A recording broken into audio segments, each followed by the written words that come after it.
Hello. How's it going out there? We are back with a new episode. I'm here with Mr. Tayvian Johnson. How's it going? How's it going? Good, good. What's going on, man? Hey, man. Just here. Yeah, thanks for being here. No problem. Hell yeah. Can't be anywhere else because I'm here. Yeah. We're doing this for real now. So, as you may or may not know, he is a musician. Go by the name of Taj, correct? Yep. Yes. Affiliated with the East Siders? Yes, that's the gang. Yes. Now tell us, who is the East Siders? It's just a bunch of guys who were already making music together, so we thought we'd slap a name on it. But it's me and my brother, and then we've come across some other characters as we've been doing this. Brian Fanning, Fantana is another one he produces. Young Scrimmage, he produces as well.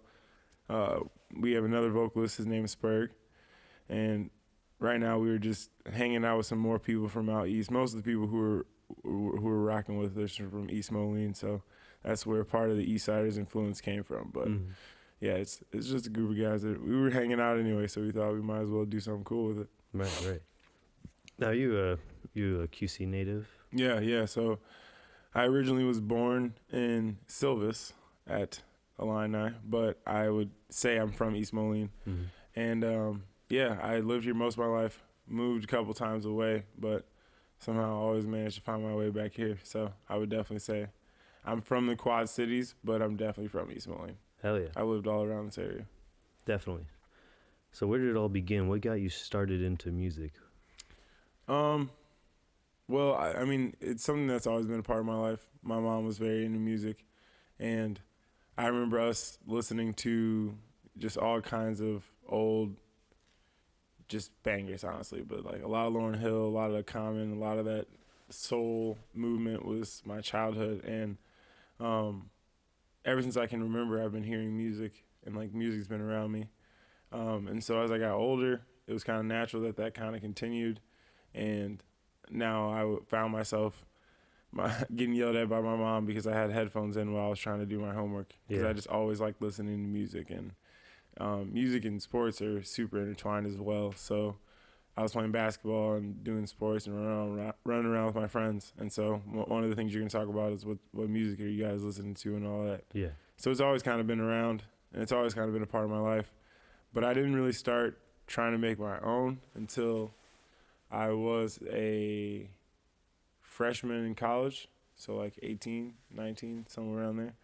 And I think the first thing that I ever tried to do was remix a Chief Keef beat, and I think I bit his flow like the whole time. It was trash. It was awful. But, now what year was that? Whenever Bang came out by Chief Keef, I'm thinking it's like 2012. But then I kind of fell off with it. I didn't really do much with it after that, and then I got into poetry, which then I started writing poems in like 2013 ish, and then 2014 was the first time that I recorded myself.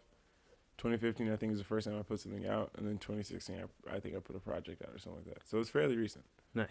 It hasn't been too long of me trying to do my own thing, but it's been a whirlwind, that's for sure. Yeah. Time moves fast when you're trying to keep up and keep recording and keep putting things out and stuff. Yeah, definitely. Was your first release pretty well received and everything? Yeah, I made a song about partying at my school, so people were pretty cool with it. It did fairly well. I think I got like 1,000 plays, and it was just like people from my college. But it was cool.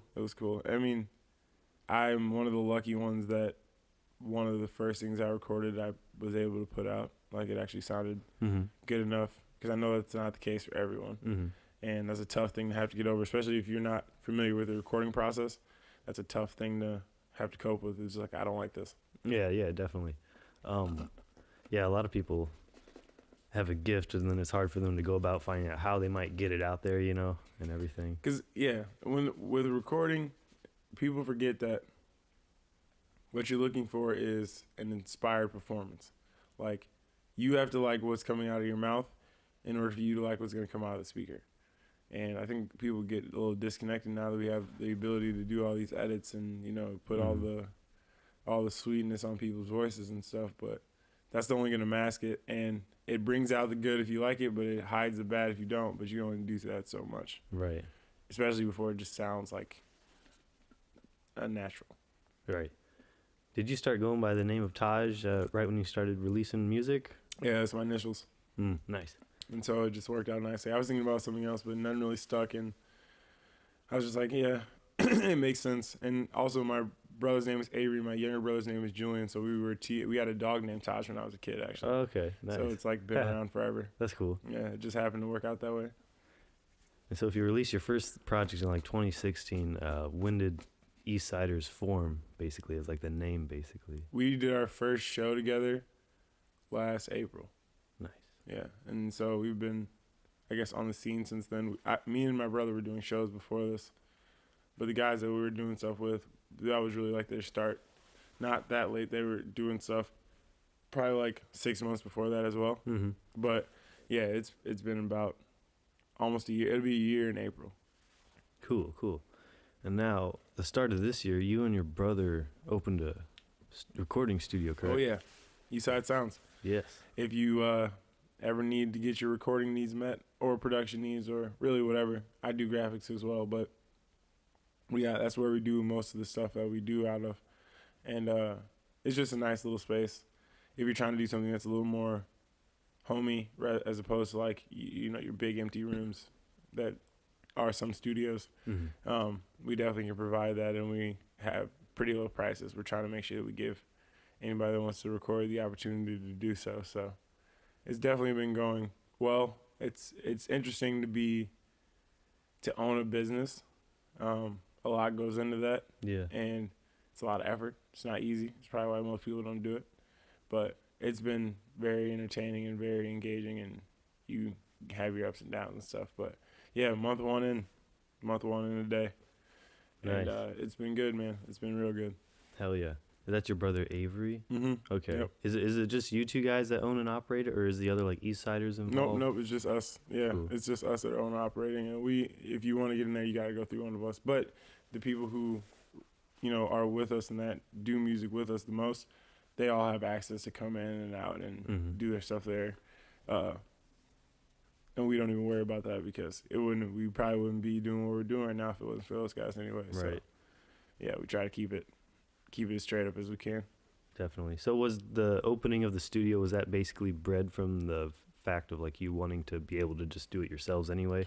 Yeah, have your man. own space, and then figure you can do it for others as well? Because you start like testing with it, you toy with it. Once you get burned by people so many times, or you just don't have people follow up, or you just can't afford to pay for someone, you figure that you got to get it done somehow. So you're either going to do it yourself or you're just not going to have it done. Right. And I was toying with it, and we were getting better at it, and we were doing it a little bit, and then I was taking clients while we were still in a basement, because we were in a basement before this, pretty much doing the exact same thing, but we have way better equipment now, obviously. Yeah. But we had people asking us to record them and do stuff for them while we were still in the basement, so it's like, this space isn't going to work for this, and we should probably, if we have our sights set to being bigger and doing more, we're probably going to want to get to a place where it's going to facilitate that, and people are going to want to be there, and it feels right and all that stuff. So that's definitely where it came from. I would say more than anything, I'm an artist that happens to own a studio rather than me just being a straight up studio owner, because it comes with different mindsets and different intentions and all that stuff. Yeah, for sure. Is it you two that are just like working the board and everything, engineering, recording yourselves as well? Oh, that's mostly me. Yeah. So, and we have there's probably like 5 people there that could record if need be, but the people who are like mixing and mastering, it's mostly a lot of me, and then my homie Jordan Atwater, Jordan XO. Shout out, Jordan. Yep. He is doing a lot in there too as well, and he's got a lot of people coming in and out of there. He probably brings in there more people than I do. So it's really for whoever wants to utilize the space. All the stuff's interchangeable. You can come in, plug your own stuff in, record your own tracks, and leave out of there at a very competitive rate, as opposed to, there's some places where you have to go in through their audio system and all that stuff because they had it rigged up already. Right. So we're just trying to make it flexible, make it so that people can get in there and do what they need to do and all that stuff. Definitely, for sure. And now you also mentioned before we started that you were going to be doing a TED Talk at some point? Yeah. I'm doing a TED Talk in March. I don't even know. Hold on. I'll figure out what day it is. Because I got to start telling people this. But it's a TEDx talk. And when they told me that, I was like, okay, so I'm probably going to have to, like, drive to, like, Des Moines or Iowa City or Peoria or something. But actually, there's a TEDx Davenport. Nice. Which was very surprising to me. Have they been doing that a lot, do you know? Or? I know this isn't the first one, but I don't know how many it's been. It's at the Figgy. So, Salon Series. So you can host the TEDx Salon Series. So I'm assuming this one's just being hosted by the Figgy. I don't know when the last ones were, but events. Hold on, let's see. Previous events. Here we go. Yeah, they had another one at the Figgy in 2018. I don't know what date, though. Doesn't say. They had another one at Western. They're going to have a youth one at Putnam, which is going to be probably really cool. Mm-hmm. Wow, yeah, that's pretty dope. But, yeah, the one that we're doing is March 27th, 12 to 5. I hope it's a Saturday, or not. I'm going to have to take off work. Yeah, but it's dope, man. I was getting interviewed for something else. There's like cycling billboards with college stuff on them. Mm-hmm. And I was getting interviewed for that. And the lady that happened to be interviewing me that day was looking for people to fill slots. And so we just started talking. She's like, you seem to have an interesting story. Have you ever thought about doing a TED Talk? And I was like, kind of. I never really... No, actually, I had put a lot of thought into it. And it's one of the things that are on my... So, all right, let's backpedal. Mm-hmm. I was trying to figure out what I want to do with my life. One of the ways that I thought was useful was called Warren Buffett's 525 rule. And what you do is you write 25 things that you want to accomplish in your life on a piece of paper. And you can do more than 25, it just makes it harder, but 25 is a good number. You take those 25 things and rank them in order of importance, starting at the most important and going down to the least important.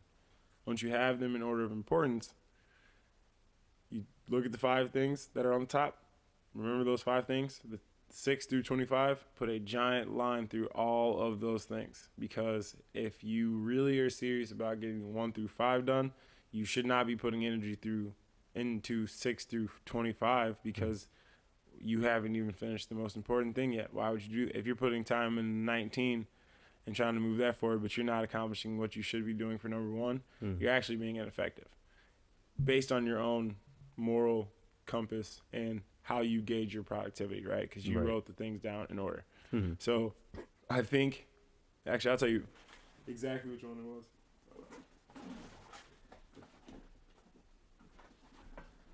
So I did that. Yes. And I wrote it down in this notebook somewhere. And a TED Talk was like, where is it? Here we go. TED Talk was like 23rd. And I said, put my personal philosophy on record. And so this happened to fall into my lap. I didn't want to do it because obviously it's on the do not do list. My girlfriend was like, don't be stupid. Like, how often do you just get somebody that walks up and asks you to do this? And I'm like, all right, that's a good point. Right. Yeah, I decided to do it. And I guess like a preview for it basically is more just, well, I guess if this is where we're going to start, let's go ahead and just get into it. So, and this is kind of heavy stuff for those listeners who are maybe not inclined to thinking about life and death in a critical way. Be careful. Well, if you're listening to this podcast, you better be ready for some deep shit. Deep shit. Yeah. Because I mean, fuck around here. And I don't. Yeah, that's good because I don't really like holding my tongue. If I feel it, I'm gonna say it because it just works better that way. Yes, it just works better. Then they don't have to bullshit you, and it's just like everybody sleeps better at night. Right. So long story short, very long story short, I was in an online business. It was a network marketing business, pyramid schemes, for those who are going to be like, it's a pyramid scheme. But it's 100% legal. I made money. The federal government sent me a fucking tax form. I made like $6,000 It was great. But got to the end of the business, like not to the end of it.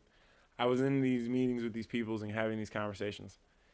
Punchline of the business is what they're doing it for, what the whole thing comes back on, Jesus. Like they were basically evangelists and they wanted to spread the message of Christianity in attempts to convert people. Mm-hmm. That's why they were doing what they're doing. Everything else was just a dog and pony show to be able to get you to Jesus. I didn't have a problem. Okay. At the time, I had a problem with that because I was looking for answers that people weren't providing. Mm-hmm. And that's something that I think everyone goes through. And I can't really make them out to be the bad people because I couldn't answer questions that I was looking for. Mm-hmm. They didn't have to have the answer to those because they weren't looking for those answers. They didn't ask those questions. So I get that now. This is a more mature Tayvian at this point because the Tayvian at that point was like, nah, that's bullshit. Like, I asked them straight up. This is probably like an hour and a half into our conversation. If I lived by all of Jesus's principles, turn the other cheek, do unto others, the whole nine, right? Don't shave my beard, don't wear animal clothes mixed together, whatever the fuck the other rules were. And I get to heaven, and I'm at the gate. We're about to do the thing, and I've done all of the things that I can, but I just didn't say that I think Jesus died and rose 3 days later, because that was the crux. You had to admit that piece. It has to be that it is a for sure fact in the deepest pits of your heart. I said, if I don't say that, do I go to heaven? They said, I will not judge the sinner. That is not my job. And I'm just like, okay, so that's a no. And the other thing was, I asked, basically, if I have someone that has a competing view or doesn't believe in the way that you do, I basically asked them, do they have a place here? And their answer was, I guess we have to make room for them, yes. But that was pretty much the boiling point of it. And I was just like, I can't do this. This isn't going to work for me. I'm sorry. The money's there. The money's great, but no. So we left that. And now that I refuted that, now I went away from that, I had to go find answers for myself. And so I told myself I wanted to do my best to try and sum up the human condition. I was trying to do something that would be able to get, what do we all have in common? What do we all do that we all do and that can unite us in some way?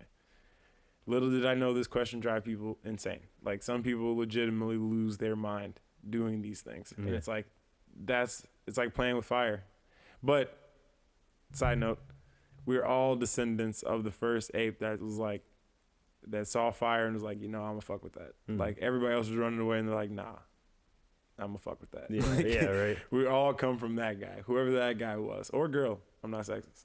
So I think that the reason I wanted to do it is because I didn't just want to fix for me. I wanted to try to help fix it for other people. So a lot of conversations, a lot of crying and upset, just because, it's a tough place to be when you don't have answers. Like, that darkness factor is kind of scary. But one day I'm riding in the car and my girlfriend's reading some book. That's a whole different story. But she's reading a book and she comes across a poem. And the poem is, if you sow a thought, you reap an action. So sowing and reaping is like plant, you harvest it. Sowing is planting, reaping is harvesting. If you sow a thought, you reap an action. If you sow an action, you reap a habit. If you sow habit, you reap character. You sow character, you reap destiny. That's the phrasing of it. And I'm just like, holy shit, that makes complete sense. Like, if you think about it, you can do it, but you have to think about it before you do it. Like, even people who think they do things before I didn't even think. No, you did. It's just so subconscious to you now that you weren't aware. Awareness and actual thinking, two completely different things, but also different conversation. But you do what you think.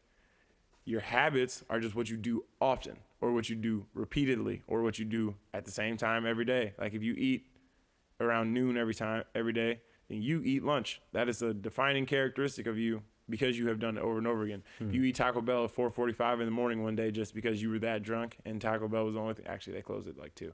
But whatever, you get the point. That doesn't mean you always eat Taco Bell at 4 a.m. Yeah. No, not at all. You just did that time, right? Mm-hmm. That's your habits. You sow habits, you reap character. So like your habits end up being a defining factor about you as a whole. So like if you smoke a lot, you're a smoker, right? Right. Like that is a part about you. Now, if you lose your temper when people say things you don't like, you're a hothead. And these are now become, if someone was to describe you, their first term that they said about you was like, hey, that's a nice guy. That's a character piece, right? You sow character, you reap destiny. And that is to say that nice guys finish last. If you're one of the people who believe in that, then you think that the nice guy is eventually going to be, getting cheated on by somebody who doesn't think that he's cool enough to sit at the table on Wednesdays or whatever. Like, these things roll up into these giant abstract topics that we don't know how to use words to explain. And because of that, you'll hear people say like, oh, I have my dad's temper, or I've never been good at that. It's like, no. Every time you don't do that, or every time you blow up like that, that don't have shit to do with your dad. It has everything to do with you at that moment. It was like, I'm going to do this. And whether or not you holistically think that you're under control of it or not doesn't matter, because it's still coming from you. So like, make an excuse for it or do it. It doesn't, or either make an excuse for it or don't and fix it. Like, I don't care which one you do, but I still am aware of what just happened, or like I am still aware that you do this. Or as somebody who knows you, they're going to hold that in context. That's part of the reason why this is so fucked up, is because you as a human are at the same time, think about this. You as a human at the same time are facticity, which is something that is a fact, and transcendence. So you're trying to be something different. So even though you might say, hey, I'm going to be an archaeologist, but you just sleep on the fucking couch watching Animal Planet every day, then to me, you're the dude on the couch watching Animal Planet. Right. To you, I'm the future archaeologist. And every time I try to keep you as the person that's on the couch and not becoming what you think you're going to be, it's going to piss you the fuck off. And that is something that I might not even be doing intentionally. It just might be how I perceive you as an object in my mind, because you perceive yourself as transcendence. Facticity and transcendence don't go together whatsoever, but humans, for some reason, can be them at the same time. That's part of the talk as well. But my point in saying all that is the poem itself stuck out to me because it rolls back these big ideas. You are what you're going to be in life, and the whole glitz and glamour or whatever rolls back into what do you do that makes you you. And what do you do makes you is what do you do often. And what do you do is what do you think about. And you can just roll it all the way back. So then what I did was I said at the end, I added to the poem, and if what you do changes others' thoughts, that's how you change the world. Right. And then we wrote it out and like we made it into a tattoo. Nice. So I tattooed it on me because I'm like, I don't ever have to think about this again. Like, this makes sense. I really can't blow holes through this. And it's something that I can fall back on when I get into those moods where it's like, I feel like a piece of shit right now. Like, what's going on? Well, I didn't clean up. I didn't take a trash out like I said I was going to. Haven't finished this that I needed to finish. And I'm about to go to work where I know I don't have that done either. So it's like, of course I feel like shit because I haven't done what I was supposed to do. Right. And being able to be more in tune with like, where do these things stem from just leads to a much happier existence, I feel like. Definitely. And that's part of it, but I get into way more heavy shit. So we can save that for right now. If there's any like lighter part of this that we want to get into, because this is it's interesting, man. It's interesting. I think it's definitely true ideas to live by, for sure. And it's true with everything. I mean, and just like in the sense that like you have to take action to make things happen. It's kind of the same way. If you want to get to this further point, if you're like, say you're like a fat lazy piece of shit, you want to become like fit and fucking awesome looking and shit, it's like a lot of work. You gotta sow habits and everything. It's not gonna work for you. The body wraps, it's not how that goes. Don't pay attention to any of those things. Not how that goes. You're gonna lose some water weight and be pissed. Yeah. What the fuck is this bullshit? You wrapping yourself up, it doesn't like work. Leftover turkey is not going to lead you to having six-pack abs. Like, that's not why we made saran wrap. No. Not intended purpose. Absolutely not. I can't believe... Don't do it. Just don't do it. And see, that's one of the... that's one of the hardest parts of the whole thing, is like, there's some times where you feel like you're getting to a place where you can make a rule about the general public, and like you're like, this makes sense. Everyone should think like this because this makes sense, which is a whole fucking lie in that of itself, but whatever. But you just think you get to that mode like, yeah, I think this is right. Like, yeah, this makes sense. And then there's fucking stupid people. And it's just like, oh no, I forgot I have to factor you guys into this. Like, I forgot I have to make sure that the people who I have to pit myself against someone who legitimately thinks that if you wrap something around your body, it will push the fat out. And what was it? It was like just thinking you're sweating it out or something. It's some weird. I don't. Let me put it like this. If someone makes a claim, like if I say Darth Vader's my father, right? Someone asks me and is like, who's your dad? And I'm straight Darth Vader. All of my life. Never said anything different, which I would have had the opportunity to do because my dad was not around when I was a kid. So Darth Vader is my father. Doesn't matter who asks, that's what I say. Unless I'm fucking Luke Skywalker, that's a lie. Yeah. But the only way that you would be able to prove me wrong is by finding every single person in the world that could potentially be my father and making sure that they're not Luke or Darth Vader. Mm-hmm. And if you don't do that, in no point of what I'm saying can you prove is legitimately false. It's the problem with stating claims. If you say some stupid shit, I have to try to tell you that you're wrong. But you can just say, but what about this? Then I have to go disprove that, right? So here's where we're getting into the sticky situation, because it's like, you can tell me that if I wrap this around my body, it is not going to work. But like you said, if you're in there sweating like an actual chicken in a fucking oven because they put bags on them because it retains heat, and you just happen to lose a couple pounds, then I have to get out the fucking measuring instruments and try to figure out if what you're saying is worth a damn. Right. Newsflash, it's not. It's definitely not. But by you raising that claim, it then puts the blame on me to disprove it. And you can never disprove everything. It's an infinite possibility type game. You're going to always be able to put up a concession to me saying, oh shit, and now I have to do that again and disprove this one. Yeah, they're gonna have a whole list of whatabouts. And you know the place where it's actually most prevalent, which is unfortunate, is the whole autism and vaccines debate. They had to go through rigorous amounts of testing when they knew on the front end there's no fucking correlation. But now people are like, oh my God, I don't want my kid to get autism. You want your kid to have a mental deficiency, or do you want them to fucking die? I don't know if you missed polio, but it wasn't cool. Definitely wasn't cool. Like, for anybody involved. And we pretty much got rid of that shit. We do not need your simple-minded ass bringing it back. Because it's not even their kids that usually get sick. It's the kids that they're with that get sick. I mean, sometimes it is those kids, but it's like, damn, lady. And I said, lady, that's even bad. Whatever. My point I just posted something about that the other day. You could say it was sexist because I just say, like, vaccinate your kid, you dumb bitch. Like, did you see that meme where it's like, my kid's not vaccinated, and like, yep. He's like, what can I do for vaccinate your children? How can I take precautions to protect them? It's like, you could maybe kill both yourselves. Fucking be done with it now. Like, forget it. You got come too far. You can just give your kid lockjaw yourself. Just have him eat a bunch of fucking bubble gum, and he'll never open his mouth again, you stupid ass. And to be fair, to be 100% honest, I understand that fear is very real, and I know that people fear things that they're told, but I don't. Well, they get into these echo chambers too. They're going to surround themselves with people saying, "Oh, yep, see, it happened to this person I know." Here's the thing, and this is the part that's tough, because it's like the echo chamber amplifies it, but the root problem is still the value that's being held, or like the belief that those people share. Yeah. That puts them in that echo chamber, right? Right. Because people can get nudged into believing it more, but for you to put yourself in that, you have to accept that belief, right? Here's my problem. And just because we're getting raunchy already, I'm just going to go for it. Me and my friends, I was on a basketball team. We were pretty good in college. 4 of us were going to go into medicine.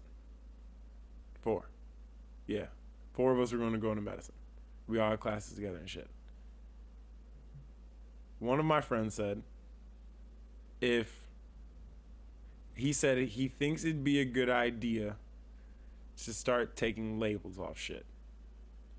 Because if you think it's okay to drink bleach or eat a Tide Pod for a challenge, maybe we were better off without you. Mm-hmm. Like, and not that I'm saying this in like some kind of dystopian doomsday ass vibe.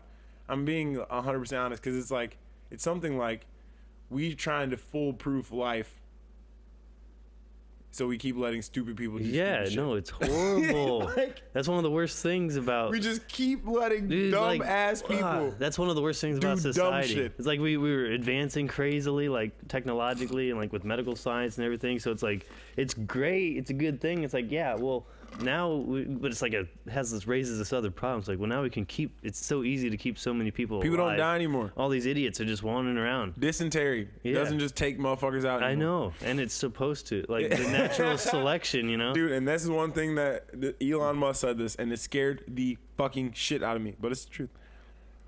Doesn't matter what happens, Darwin's never gonna go away. What he figured out, which is, whoever survives is the one that's fit to live. There's no morality in that. There's one question in that is, did you die? Yeah. That's it. That's the whole question. How many kids did you have, and did you die? Because you're going to die eventually. And the kids you have is what carries on your lineage. And then those people who reproduce have more genes represented in the population per the people who don't. That's just simple fucking genetics. But what that means is, if I was most fit for this game we call life, I would just start killing people that are like you and raping or coercing the other people of the other sex to have sex with me. And how many people who have rose to power have done literally that exact same thing? Sometimes they have sex with the boys too, which, you know, whatever floats your boat or finds your lost remote, I can't call it. But like, how many times do you see people do shit like that? Because that is genetic success in the most base animalistic form. Like, no two Komodo dragons are rolling up on each other. It's like, hey, maybe we should talk about who gets to have sex with it. Like, that is not how this game is played. Yeah. They will just kill the other one. And it's like, you know, the implication that has for humans is like, we have to realize that that's part of our nature and prepare for it accordingly. Because all people won't play the game. All people aren't gonna say, okay, I'm gonna be good today. Like, that's not gonna happen. That's not feasible. It doesn't make sense over multiple games until we can get, you know, some higher sense of morality that we're teaching in schools to every fucking child. Right. And I don't see that coming anytime soon. Especially not with the current state of events. But yeah, man, Darwin doesn't go away. He's always there. He's always gonna be there. And there's always gonna be somebody who, like me, believes that just, you know, if we just let the stupid ones die, but then who gets to say who's stupid? If we're holding it to a reading thing, then we're in the Western culture now, so reading is something that we do well, and that's the way that we've cemented our life. But if you take that to a culture that doesn't predominantly read, and most of their stuff is orated, well, they all die. So it's like, that doesn't mean they're stupid, but they be stupid to our standards. So it's like, is America leading I don't have a problem with that, obviously, because I'm fucking here. But then who gets to make that call? Right. Or like, you know, and that's a whole different conversation, but shit's crazy. And it's like mixed with like, well, people are like compassionate, so it's like, oh, be careful, here's your warning label, watch out, oh, don't want to do that, oh, it's bad. It's like, well, now there's 7 billion of us for some reason. Most of these people are assholes. And most of them are assholes. And maybe not most, but the assholes are fucking all this shit up because there's too many. Well, okay. So here's the other thing. Most of them are assholes. Like, I don't think that we should be holding this sense of like, I wish that things were better type situation. Let's just hold this as a zero-sum game. On average, of the people that you have met and had conversations with, you probably had more negative experiences than positive. If we're just holding it as a numbers game, especially if you're a dick yourself. I'm not even factoring that into the conversation. I'm just holding, everyone is at zero. Your personality doesn't factor in. I'm just saying positive to negative experiences. If we took an average of all of people's experience of others people, granted that some of them are assholes, all of their experiences are almost going to be bad or in some way negative. And then for the hand pocket of people who go out and actually try to put good things forward, they then have to impact and have conversations with the bad ones. So that pocket of them, unless there's some of those Mother Teresa, oh my God, everybody's in God's love type motherfuckers, then okay, but like not all people who are like that. No, not people are like, all people are like that. And for those who have those negative experiences, they'll perceive them as negative. So if we're just doing a numbers analysis, it's probably more negative than positive. Like, people are fucking assholes. Most people are self-centered, but like, why would you not be? You're an organism trying to survive. You better do it well or you die. Like, that is the only, like. But then one of the other interesting things is one of the reasons humans made it so far is our ability to work together. Yeah. It definitely helped. Yeah, absolutely. In a sense and which is, and that's just another problem then. Well, I mean, it's to say that, well, I think it's interesting because there's always a component of selfishness even if you are working together with someone. Yeah. Because it's like for the alpha male, what the beta males are saying is like, you can have all the best things, but you're not going to kill me, and you're pretty good at killing other things if they try to fuck with us too. So go ahead. Like, it's cool. But like, the point is, I'm benefiting X, Y, and Z. Like, the truly selfless acts, the people who are running in and trying to save people on 9/11, that's few and fucking far between. Like, most people won't die for things. And everyone thinks that they will probably if they given the chance, but they're not signing up to go stand in front of bullets for people. There's a certain group of motherfuckers that do that, and that's what they do apparently. I'm not one of them. I'm not. I mean, there's things that I feel like I could if I needed to, but I'm not somebody who's just going to go sacrifice everything that I have. Like, I give change to people on the streets if I have change at the time. If I don't, I don't. And that's like, what does that say about me? What does that say about the person that gives every time? What does that say about the person who goes to the ATM to give that to somebody? They're probably fucking crazy, but I think that the point being is like, what is working together? Like, you know, like what is the gauge that we're using for people are collaborating? Yeah. Because like, we're all here and you got to have sex with someone. And I'm taking a very dismal look at it, but like, I'm doing it because the question that I'm using to start my conversation on is, and here's the dun dun dun thing I was talking about earlier. The only true philosophical question is suicide. Because no matter what you talk about, you're probably going to have to end up, what does this mean? Or what does that thing mean to me? Or what does that thing mean to the world? Or what does that thing mean to humans? Or like, what does life mean? Or what is the meaning of life? All that shit's dandy. Great. Unbelievable things you can talk about. You can have year-long conversations about these things. Right. People have been having them for centuries. Like, we still try to refute shit that Aristotle said. But my point being, no matter what it means to the greater scheme of things, it's always going to reflect on what your perception or how you think it means in that specific entity. Doesn't matter what you're referring it to. It's always going to be meaning that you're using to gauge that. And what meaning is more important than why you are existing still, or what means enough to you that you haven't taken your own life? What means enough to you that you haven't made that one decision that, you know, exit stage left? The one decision you can't go back on. And because you can kind of dial it all the way back to that, you have to answer one question very early, is what does it mean to you? What does all of this shit mean to you specifically? And if you can answer that, a lot of shit is easy.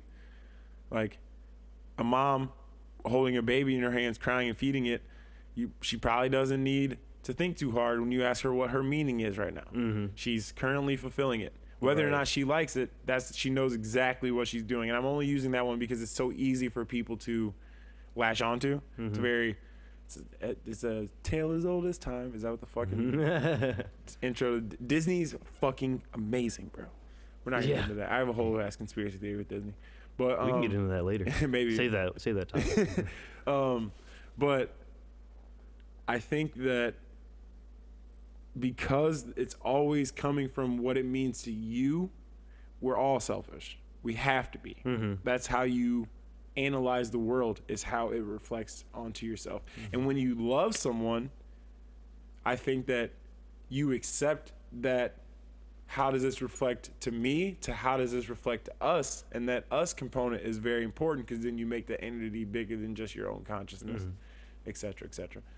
But yeah, man, I think selfishness is something that needs to be a part. If anybody's planning a business or wants to like change the schools or whatever, you got to factor that part in, because nobody's out here just doing things completely with no self-regard. It just doesn't make sense. It doesn't work that way. Yeah.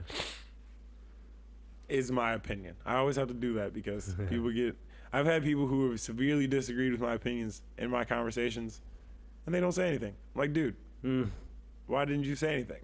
Like, it would have been a lot easier if you'd have said something and we could have talked about it, because I could be wrong. I'm looking for times where I'm wrong, so then I can correct that part of it and make my whole argument more solid. Yeah. I need those things. You should always be questioning yourself and all that shit. Yeah. You know, It's a like way to grow. if you don't question yourself, what are you just saying you're right? Like, just walking around this life. a wise man knows he knows nothing. Yeah. That was, I'm pretty sure, Socrates. Let me make sure. That's the one thing that I do bad when I'm in these, is misquoting That was myself. Abraham Lincoln, folks. Hey. It turns out. A wise man. At the TED Talk, do you present your TED Talk and that's it? Do they open it up for questions and discussion at all? No, I think it's just a one and done. Mm-hmm. And I'm sure that there'll be more like long form stuff afterwards. I'm sure we could like go get like a cup of coffee or something. Sure. It was Socrates. I was right. Nice. But I don't know, man. I think basically, I haven't even really written the talk yet. It's not till March, but we have to do a rehearsal in a couple days, or in like 4 days. And so I gotta have it down for that, at least in some aspect. But like, I really want to have fun with it, and I'm really trying to spark people's critical is the wrong word for it. I want them to make the perception of themselves and their reality more tangible. I want them to be able to think about it in better terms and be able to see it in a better way that is more coherent, and try to give them the tools to be able to change some shit about it. Because if you out here and you think you're a piece of shit, everyone's going to believe you. There's a great quote. I don't know who said it, but it's, if you think you can or you think you can't, you're right. Yeah. Yeah, definitely. Oh, fucking 100%. You're right. So, I mean, if you think you can do it, great. If you think you can't do it, great. But they're going to believe you. And like, if you don't believe in yourself, they're not going to believe you. But if you do believe in yourself, they might not want to hear it, or they might not believe you now, but they'll believe you eventually. Right. Like, if they only see you doing it, that goes back to the whole, that's a character piece. But the only way you get to character is that you do something enough times that people expect it from you. Yeah. And then it's like, oh, you need the song done? Come holler at my friend Taj. He does this, this, and this, because they've seen me do it 5 times. You know what I'm saying? It's off the top of their head. That's how you get that. That's how you get your foot in the door and like get to work and work with people, is because if they see you doing it one time, they'll be like, oh, let's fuck with him later. Like, that's how that goes. At least from what I've seen so far. Yeah. That's one way of doing it. Yeah, for sure. Man, how long have TED Talks been around now? They've been doing that shit for like fucking... I know, bro. I remember over a decade, right? Like a while. 20 years or something? Dude. I think they started in California. Yeah. And Ted's not a guy. Yeah, where'd that name come from anyway? Technology, education, and design. Oh, yes. Learned that. I was like, whoa. TED Talk is a non-profit devoted to spreading ideas, usually in the form of short, powerful talks, 18 minutes or less. TED began in 1984. Damn. As a conference where technology, entertainment, and design converged. Today covers almost all topics, from science to business to global issues, in more than 100 languages. Damn. 1984. And they popping right now. Yeah, Christ. That's Because crazy. it just started, like, they just have it start, like you said, it started in California then. And I guess they've just been doing the TED Talks and the TEDx Talks, like, just going around to big cities, I guess, for the most part. And that shit used to be, like, on Netflix all the time back in the day, right? And now I know you can just watch a bunch on YouTube or whatever. Ton on YouTube. Is that, like...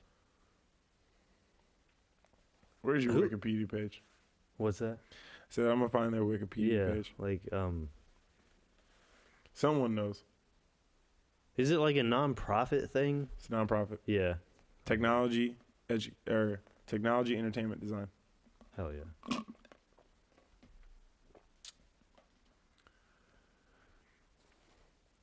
The main TEDx conference is held annually in Vancouver, British Columbia, Canada, at the Vancouver Convention Center. Prior to 2014, the conference was held in Long Beach, California. Yep. Yes, sir. Hell yes. Yeah, it's gonna be Cool, awesome. It'll be a pretty cool experience and shit. Wait, where is it? February, which held annually. Yeah, Silicon Valley. Yes. Makes sense. Everything's there. Yeah. Till is old. Now I got the fucking Disney We've been song dealing with coming this up. like fucking negative bullshit weather. They're just out there in this glorious weather. Oh, it's nice and warm. Let's have a talk. Let's have Yeah, They're bro, but just doing all remember, kinds of shit out there. They don't gotta worry about the weather. about 6 months ago, it was hell on earth over there. So I'll take the snow. I know where that's coming from, and I got windshield scrapers. Fuck that, bro. Like, no, I'm not. No, hell no. And No they shit finna go fires. into it's finna go into the ocean. I'm straight. No, yeah, they're just gonna plop off, become Dude. an island. Yeah, they're trying to get independence. Yeah, you're gonna have to now. Yeah, It's an island now. No, but bro, when I saw the tornado with the fire in it, I was like, this is because Trump is president. Like, the only way that you see fucking hell tornadoes, like, have you seen the video? Hold this on, must be a sign. dude. Hold He's on. sending us a sign. Hold on. Fire tornado, California. You can find me in St. Louis. I have a stand-up comedy bit, Yeah. but it's very hit or miss. It depends on if you were a Nelly fan. Do you do stand up? I've thought about it. Yeah. I definitely want to do it before I like I want to do it while I'm like not famous, Yeah, yeah. bro. That is a tornado of fire. We're looking at some shit right now. It's like out of a movie. Tornado. This looks like CGI, bro. Yeah, it's like on the horizon. There's just a fucking Whole tornado. whole Fire. tornado, just like a tunnel of flame shooting into the sky. Dude. This is not okay. It looks like the movie This Is the End. Everything's burnt. This could have been a cutscene from This Yeah. Is the End. Even though I don't remember past like an hour into that movie. I wasn't even smoking weed at the time. It was just I feel like I got high.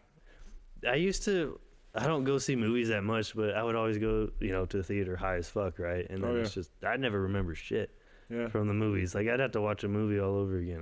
Dude. I didn't have that specific problem, but the last time we went to the movies was Deadpool 2, and I was super tired because I think I had been like in the studio super late. Yeah. And actually, this movie, Deadpool 2, I fell asleep and slept the entire movie.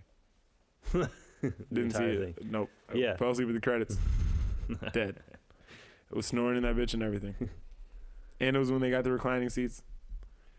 I was out. You weren't like too a light. loud? No one was like punching you? Like, wake the fuck up. No, she said I was okay. My girlfriend was with me. Yeah, man. Out like a light. It's like, man, I'm too forgetful. I might remember bullet points from the film, but it's like, man, I need to just, fuck the weed. I'll just start taking shrooms before I go see movies. That'd be way better.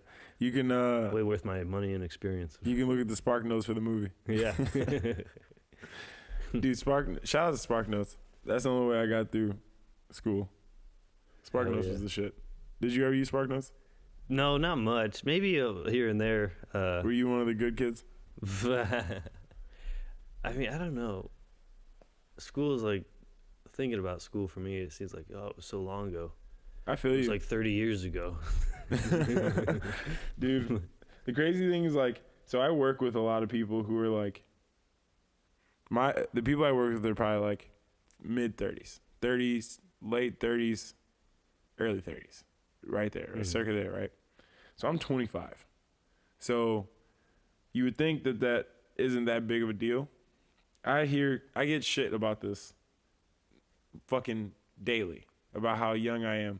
One of my coworkers like, I'm not a millennial. I was like, are you 33? Like, yeah, then you're a fucking millennial. Yeah, dude. Like, yes, you are. Yeah. It's like, I don't even like technology. I was like, shut up. I don't care what you're saying to me right now. You don't You're get a to millennial. pick your generation. You don't. dude. You don't. Actually, who picked it was your parents when your dad decided to come in your mom. Like, that's literally the only. There you go. And I think one of the funniest things is that people cringe when they hear things like that.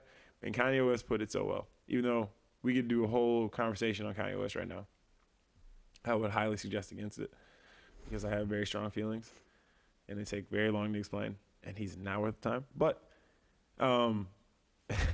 Kanye said, "Let me fuck you raw, say fuck the outcome. None of us would be here without cum."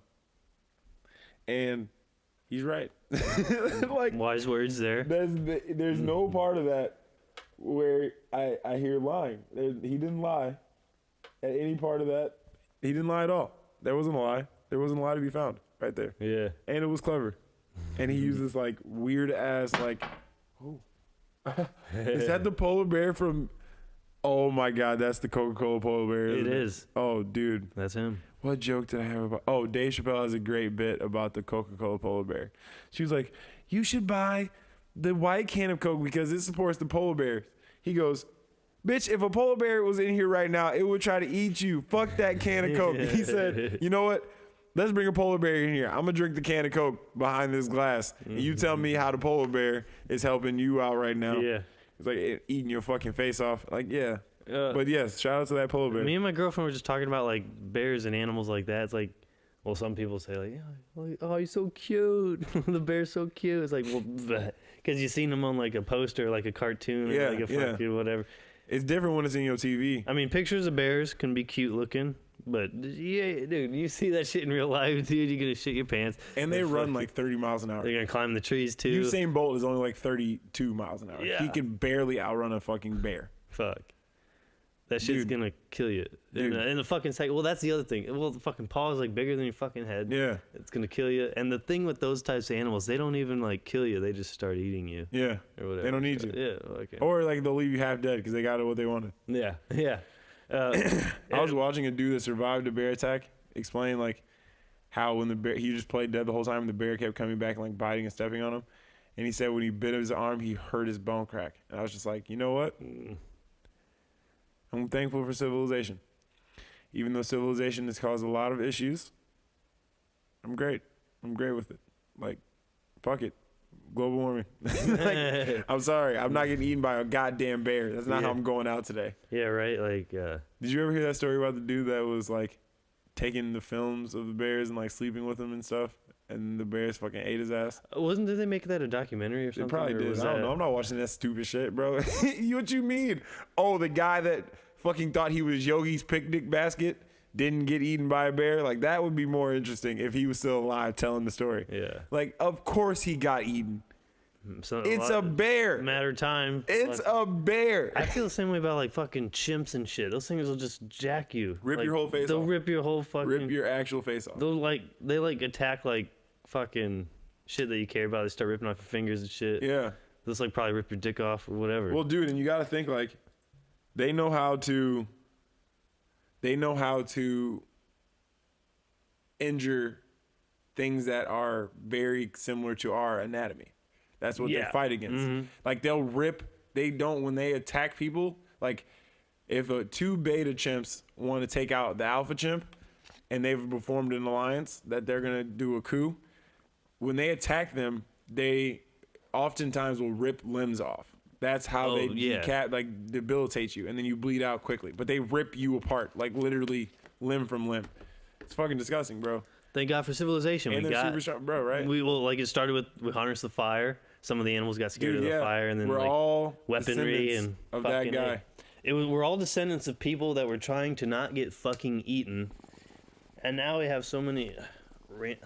A lot of times in society nowadays, we got so many bullshit problems because we don't actually have real problems to worry about anymore. We don't have to worry about food. We don't have to worry about some animal killing us because now we can bitch about dumb shit. Dude, I have some of the worst first world problems. You know what the worst first world problem is? And like, I feel like a piece of shit every time I do this, but there's so many things to eat. I often find myself psyching myself out. And so I'm like, oh, let's go to Taco Bell, or like let's get a box from KFC, or like I don't know. Let's eat anything. And then we're like, oh, well, what if we don't eat? It's like, are you serious? Are you fucking? There's someone who literally can't eat. There's actually multiple someones who cannot eat right now. More of the population than that can readily eat can't, pretty much.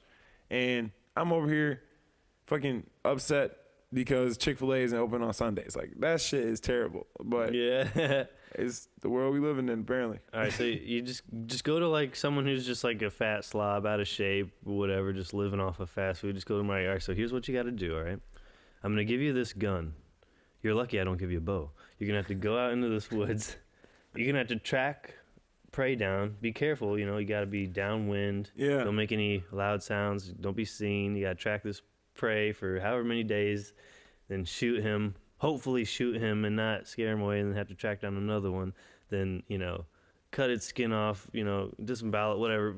Get the meat, fucking pack it away, then hike it back to wherever the fuck you live, then cook it, then finally eat for a brief amount of happiness, and then go out and do this shit all over again for the rest of your life.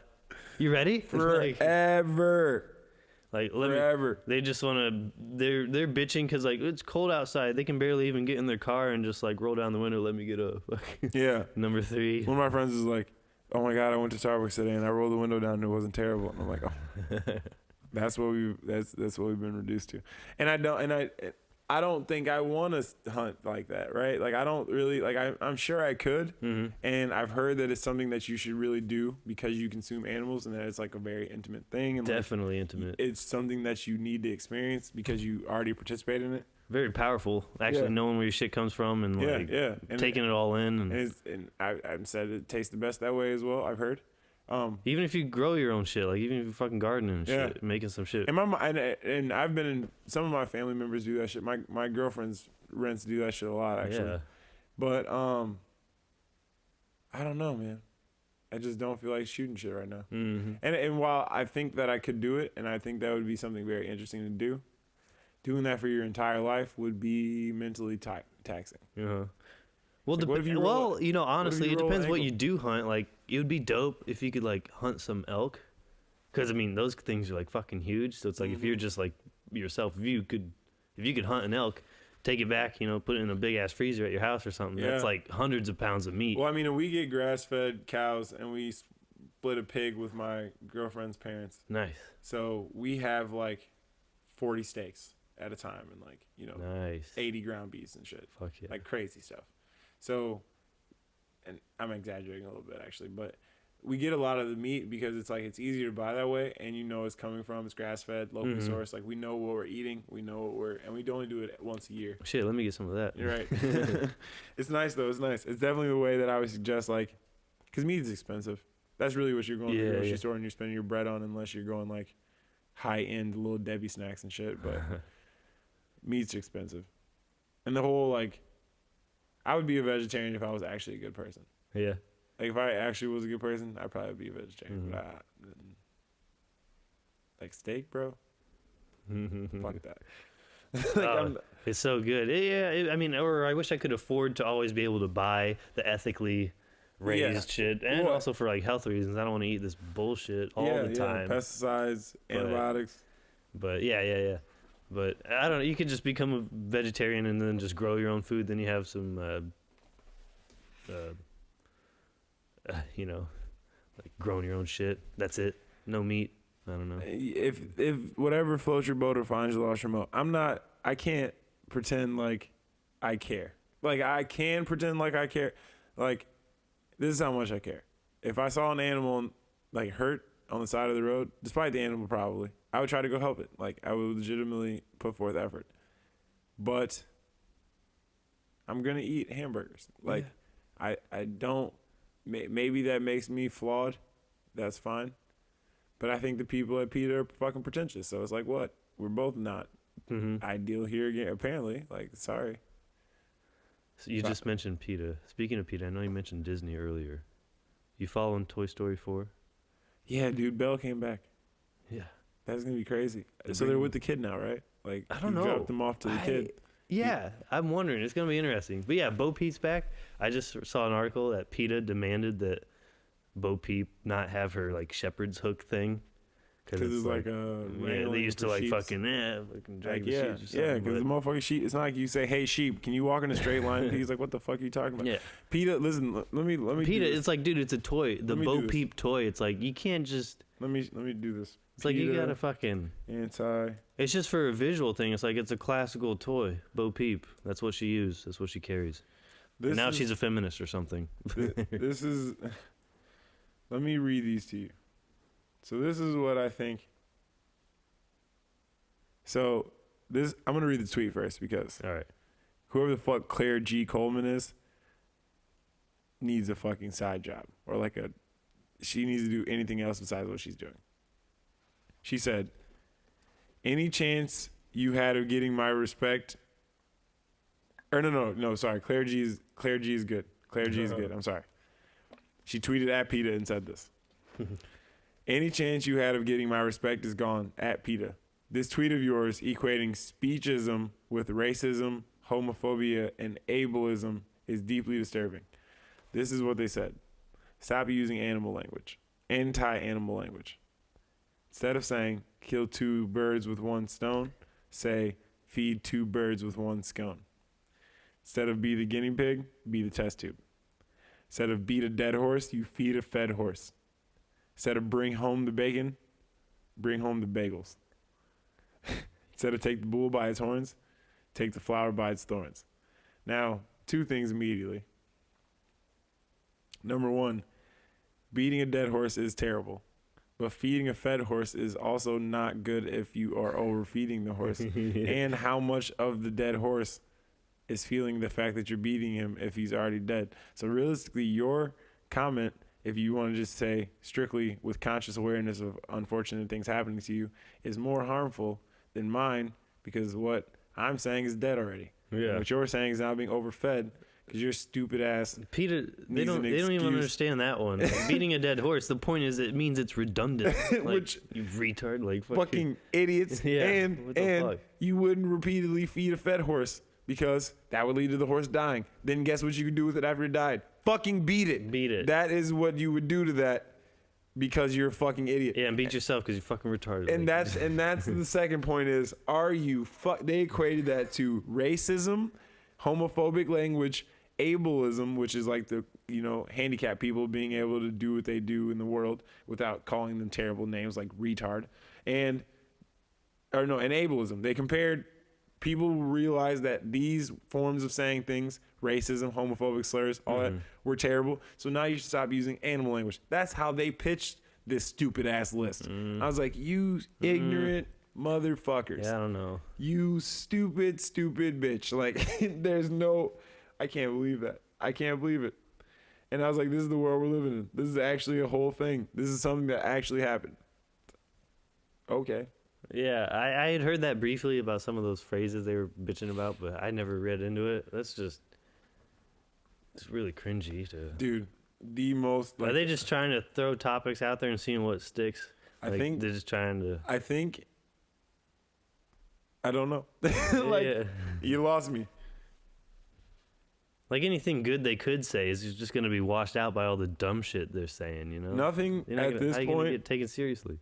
Nothing at this point is going to redeem this for them. Yeah, like they can't. Exactly. You don't backpedal on this. So shut the whole organization down. We have to start over. All right. Speaking of dark shit, so El Chapo, because we were talking. I was reading. Yeah, you're talking about that. I haven't followed that at all. So what's going on with that? So there's apparently. His trial's been going, and they've had 12 of his former henchmen testify against him. I think 12 was the number. I don't remember. And one of the henchmen said, first of all, his name was Lollipop. Okay. Objectively hilarious. I'm interested. And he admitted to killing over 150 people. He said that as he was killing people, he needed to continue changing, so he kept getting plastic surgery done. And he ended up looking like one of the dead people and fucking Goosebumps by the end of it. No. Shit, just all kinds of crazy on his face. Ugh. Whatever. And so I was like, all right, I'm interested. Let me look this up. First thing that I typed in just his name, just El Chapo. El Chapo drugged and raped 13-year-old girls, witness claims. well, excuse the fuck out of me. Like, Yeah. I didn't think that I was getting into child molestation, but I thought this was drugs. I thought we were talking what the about heck? drugs, but apparently not. Well, you gotta get them on something. Oh, they're getting them with everything. Apparently, everything, they're huh? throwing the book at him right now. All right. From shocking to bizarre. Let's see if we can get some top facts. I haven't been keeping up with this, but I'm sure this is like the top of the list. Anybody who was in the border of Mexico and the United States probably is very tuned into this. Yeah.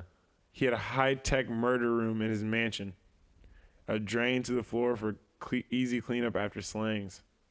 As one must have when you reach In that level. house, no one comes out, one of his people said. Both of those people were in on firearm charges. Narco mistresses. He had a wife and many mistresses. He tracked 50 people around him through their phones and computers. He paid the Mexican former president $100 million for a payoff. He buried some of his enemies alive. Ooh, that's a bad one. He escaped jail. We all knew that. Naked escapades. Let me read this. Alrighty. I mean, if you're at that level, you gotta have some naked escapades.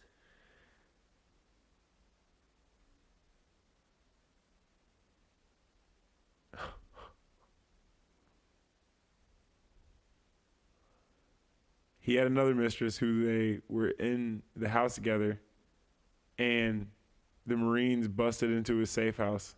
He ran off butt naked. They used an escape tunnel under the bathtub to flee, trudging through the mud an hour before they got out of the and surfaced.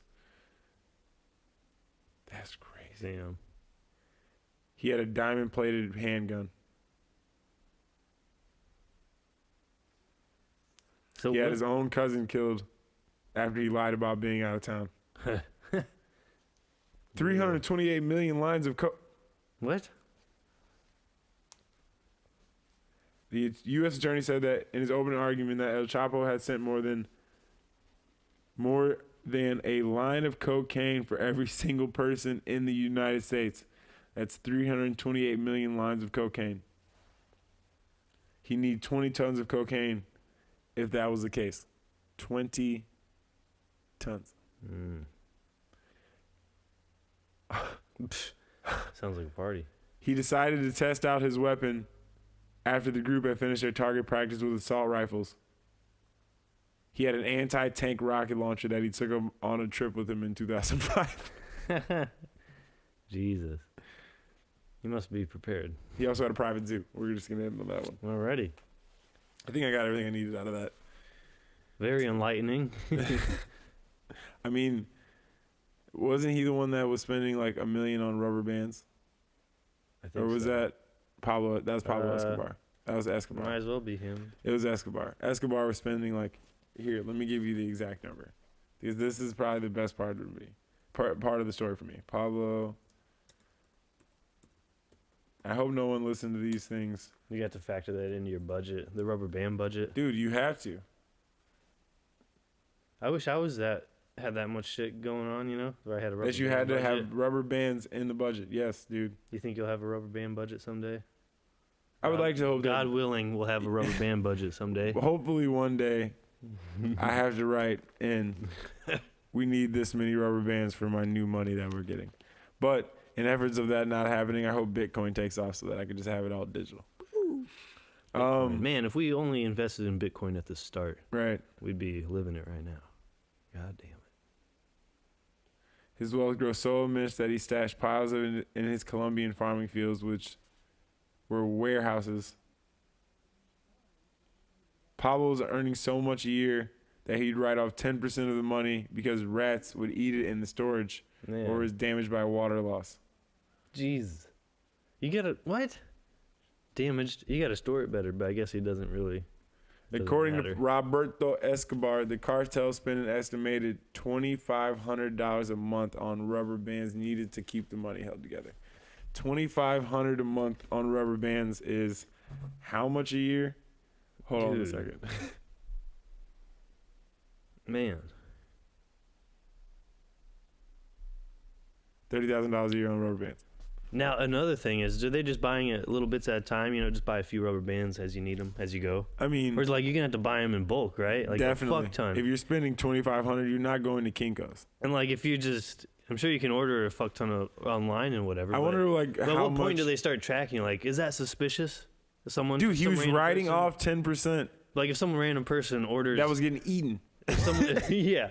So I don't think him keeping track of the rubber bands was quite the problem. Yeah. I mean, I'm sure they had other people taking care of this, but it's like if you were to order bulk rubber bands online or something, is that enough for any, I don't know, the government or someone to put up a red flag? Like, Like, unless you're making... does he own an office building? Yeah, unless you're making rubber band balls for a living. Yeah, does he do rubber band art or something? Why? Who needs... All right, he's ordering too many. What's the threshold? All right, 50 cases rubber bands. I think there's got to be something like that for like... You start tapping your phone lines and shit. For like meth start too. Watching you. Something about meth. Like there's got to be some red flag where it's like, hey, it's right here. Hey, you bought too many Pyrex beakers. Yeah. You're probably making meth. Like there's got to be a telltale sign of meth. Yeah, and I don't know if they just have like, you know, some other person like, hey, I need you to order these beakers for me.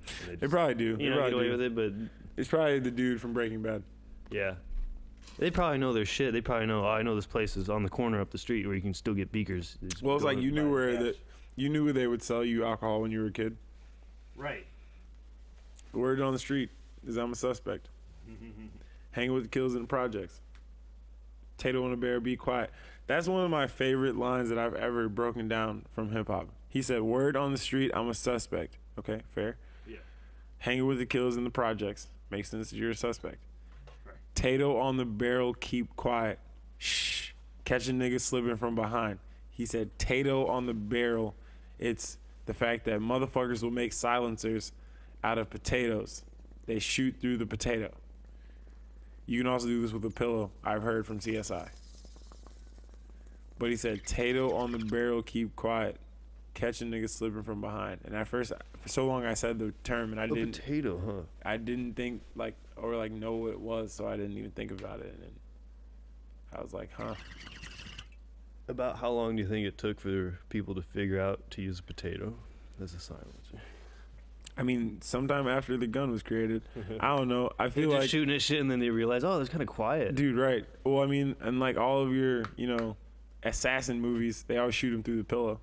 Right. So, I mean, that muffling noise, I don't know, man. I don't, it's been a while since I've committed a murder. It's really been a minute. It's been a while. My technique might be a little rusty. Yeah, I don't know how they're doing it these days. No, these kids probably murdering way more efficiently than we used to back in our day. I'd whistle at a stripper and then drive my car on the sidewalk for a couple blocks while I was headed to my next fucking Grand Theft Auto mission. That's the only murder that I ever did when I was a kid. That's about as murderous as it got in my household. Shout out to Grand Theft Auto, though, for showing me all the shit that I wasn't supposed to see. Shout out. Man, parents still blaming video games for things? Are drunk as fuck. Maybe you should play a parenting video game.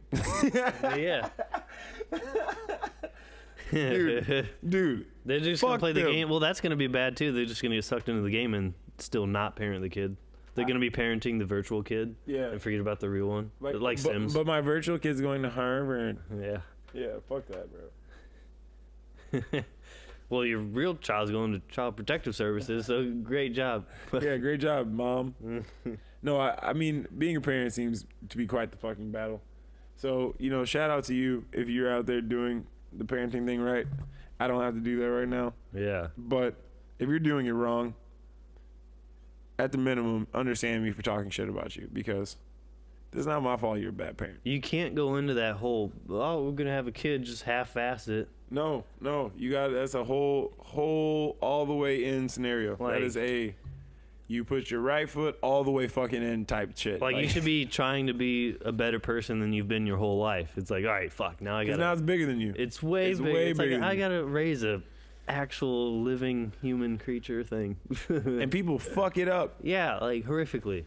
in so many different ways. There's so many different ways. There's so many different ways you could fuck it up. There's too. so many ways you can fuck it up. Oh my god. Which is why, like, why are we not having motherfuckers get graduate degrees in parenting? Like, why is that not something that exists? Man, if you're a neglective parent, not there enough, that's bad. Oh, if you're like on top of them, hovering over them too much, they're probably gonna get a coke habit. Like, God, I don't know. Shit, crazy. But we're all just walking through this life pretending that we know shit. We on the same trip. We just got different baggage. Yeah. Man. Mac Miller, actually. I got to quote that one because, you know, rest in peace. R.I.P. Put one on for Mac. Yes, yes. You were saying earlier when you first mentioned TED Talk and everything, might have been before we started with podcasting and everything, that the spoken word thing is very powerful. And that it's... I cleared it. Nice. We've done it. It's on the record now. Why do you think the spoken word is so important? I think maybe it's because, like, well, for one, that's an origin.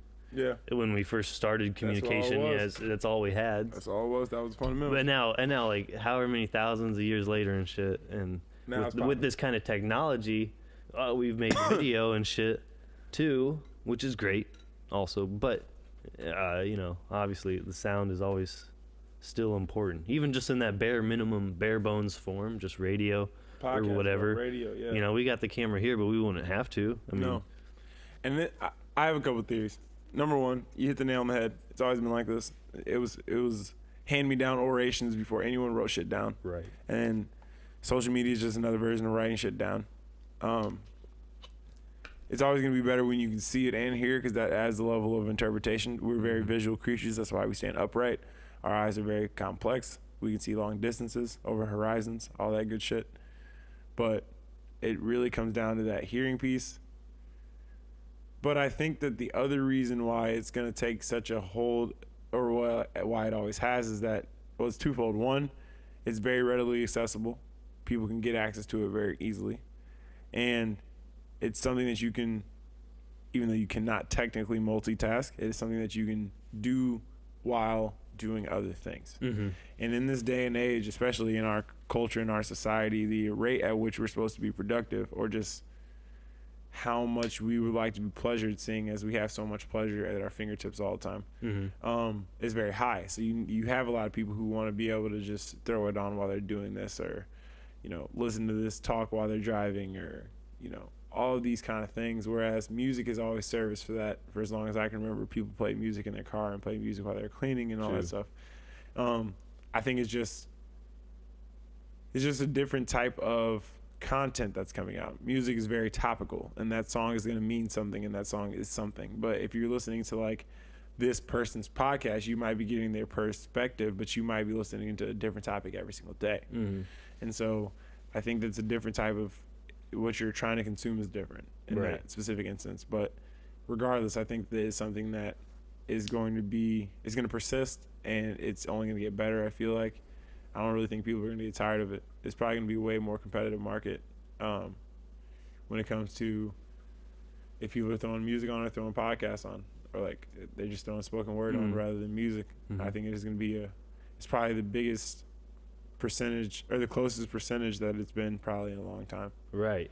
I think also one of the other big things is that as a society, when people started being able to, like, say, you know, record things like on, like, audio or, you know, video, and then that shit started getting distributed, as far as, like, oh, now, you know, not just Hollywood, but for example, like Hollywood, like, oh, now we got movies, radio shows, just like that kind of media of dispersing, like, information to the masses, you know.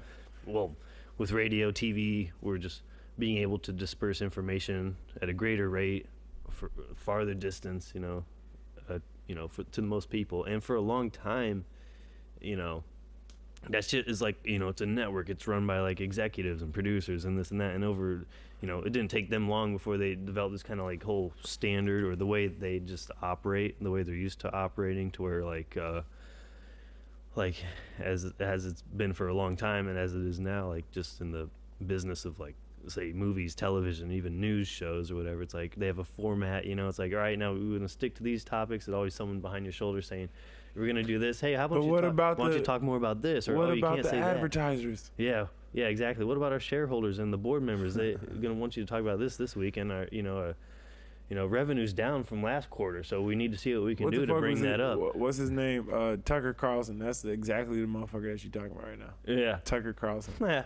Stupid face. Anyone who wants to have any kind of show, it's just like you got all these people behind you now, and then now like with how we can anyone can put some bullshit out there now, like I do with this podcast. I mean, yeah. That's and when I said accessibility, I should have definitely touched on the fact that not only is it easier to get to it, but it's now easier to put it out.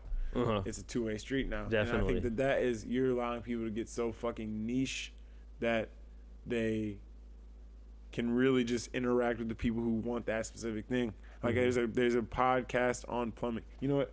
Let me make sure, because I say this a lot, and I looked at it once, and I thought that there was, but just to make sure. On plumbing podcast. Yeah, I think there's a podcast for everything now. It's getting super saturated. Like 5 podcasts all builders and plumbing contracts need to listen to. Plumbing podcast. The Plumbing Podcast, produced by the Plumbing Contractors of America, PCA. This podcast relies on industry experts, owners, and manufacturers to offer insights to plumbing contractors on innovative new products and practices. What? Are you fucking serious, bro? Are you serious, bro? Some people who are really into their job, they really love plumbing. Dude, what I'm saying is, as absurd as that shit is, the reality of the matter is you can get that niche if you want to. You can take it all the way there if you want to. It's just a matter of who you're trying to market to. And if the further you get into your niche, the more diehard fans you'll have. But the further you get into it, is the more people you're cutting out of that market view.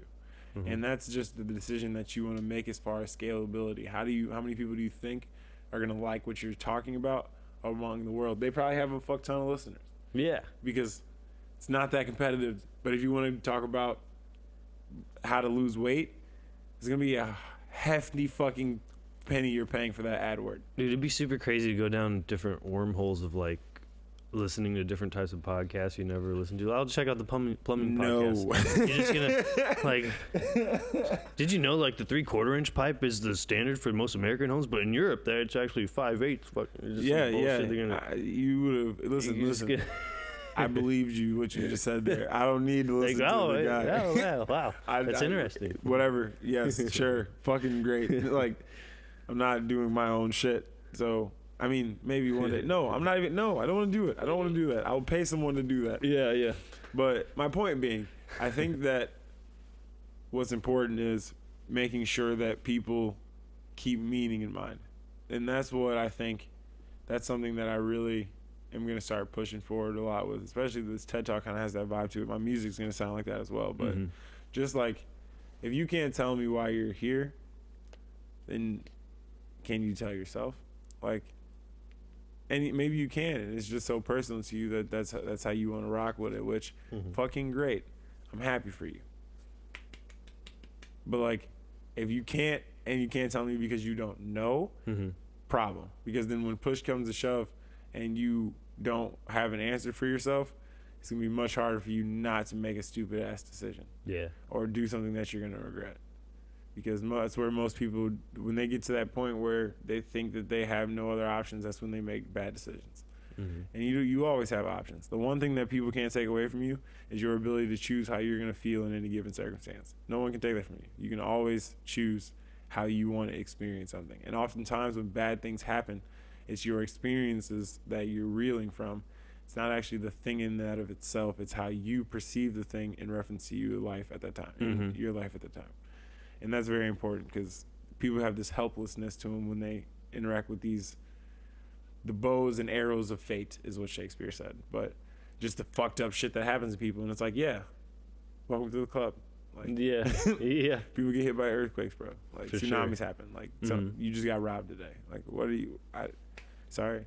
It's like if you manage to have a great life, you understand how lucky you are. You're like, do you have any idea like how?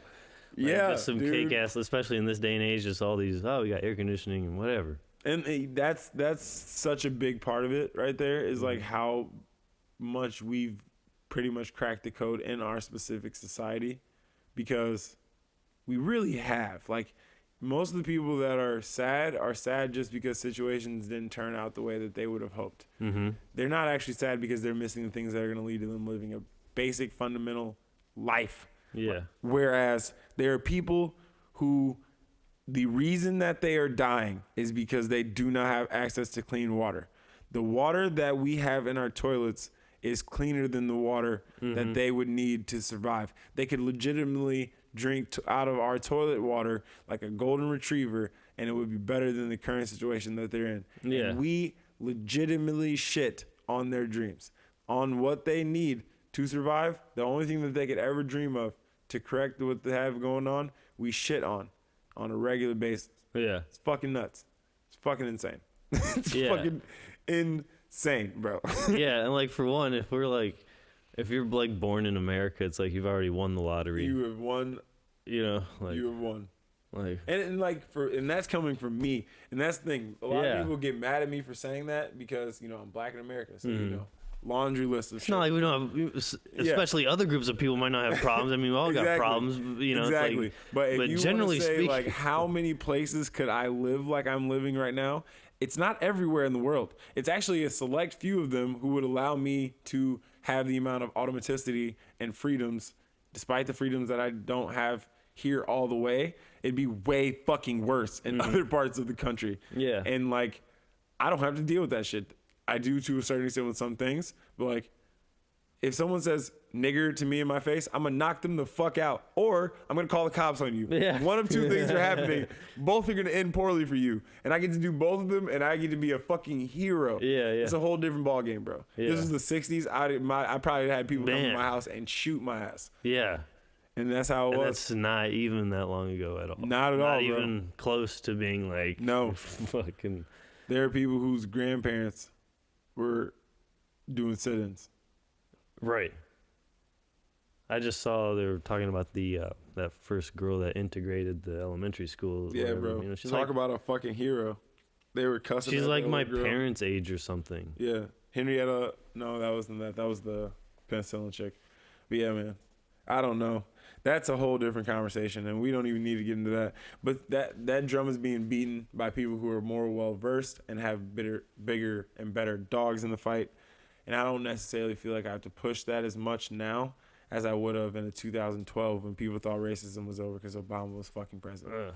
So I know that, and so I've kind of eased off of that. Trump's fucking it up right now, but he's also exposing a lot of shit. It's So it's honestly like good. Like I'm what just picking up the like, crumbs, bro. I'm just out here calling people the fuck out, and it's like anyone that said what they said when they did it, when they thought that the world was gonna go, the way they thought it was going to go, you fucked up. Because this is what actually blew my mind, and this is one of my favorite. This is probably one of my. Just you tell me what your perspective on this is. I got asked by the news, was I surprised that Charlottesville happened? And I was like, what the fuck did you just, like, are you serious? Like, the fact that they were out there saying the Jews will not replace us and basically marching through the town with torches, y'all know that shit was happening like 50 years ago. Like, and if you want to talk about 50 years on the grand scheme of things, that ain't shit. Yeah. There's people who are 50 years old. That was a whole ass memory for somebody that lived at that time right now. Mm-hmm. So they're not surprised.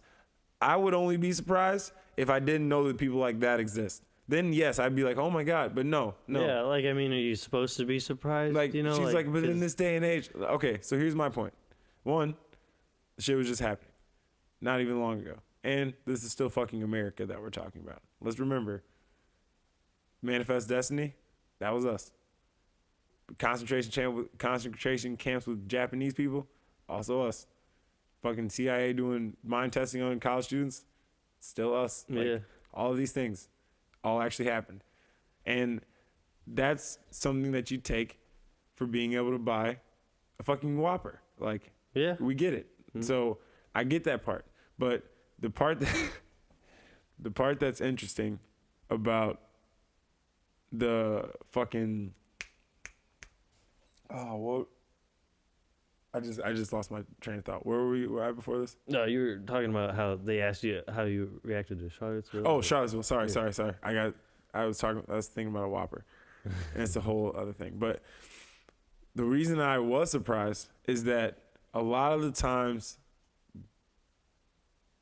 it boils down to this. This was the first time where I felt like more people were on the side of that's fucking racist than weren't. Mm-hmm. Every other time before this in history of America, it's been most of the people who are either like, yeah, fuck those niggers, or the people who are just like, oh, it can't be that bad.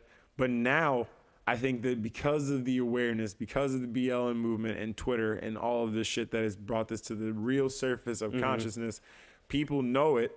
And there's people who are put in positions now who are saying that shit's not okay.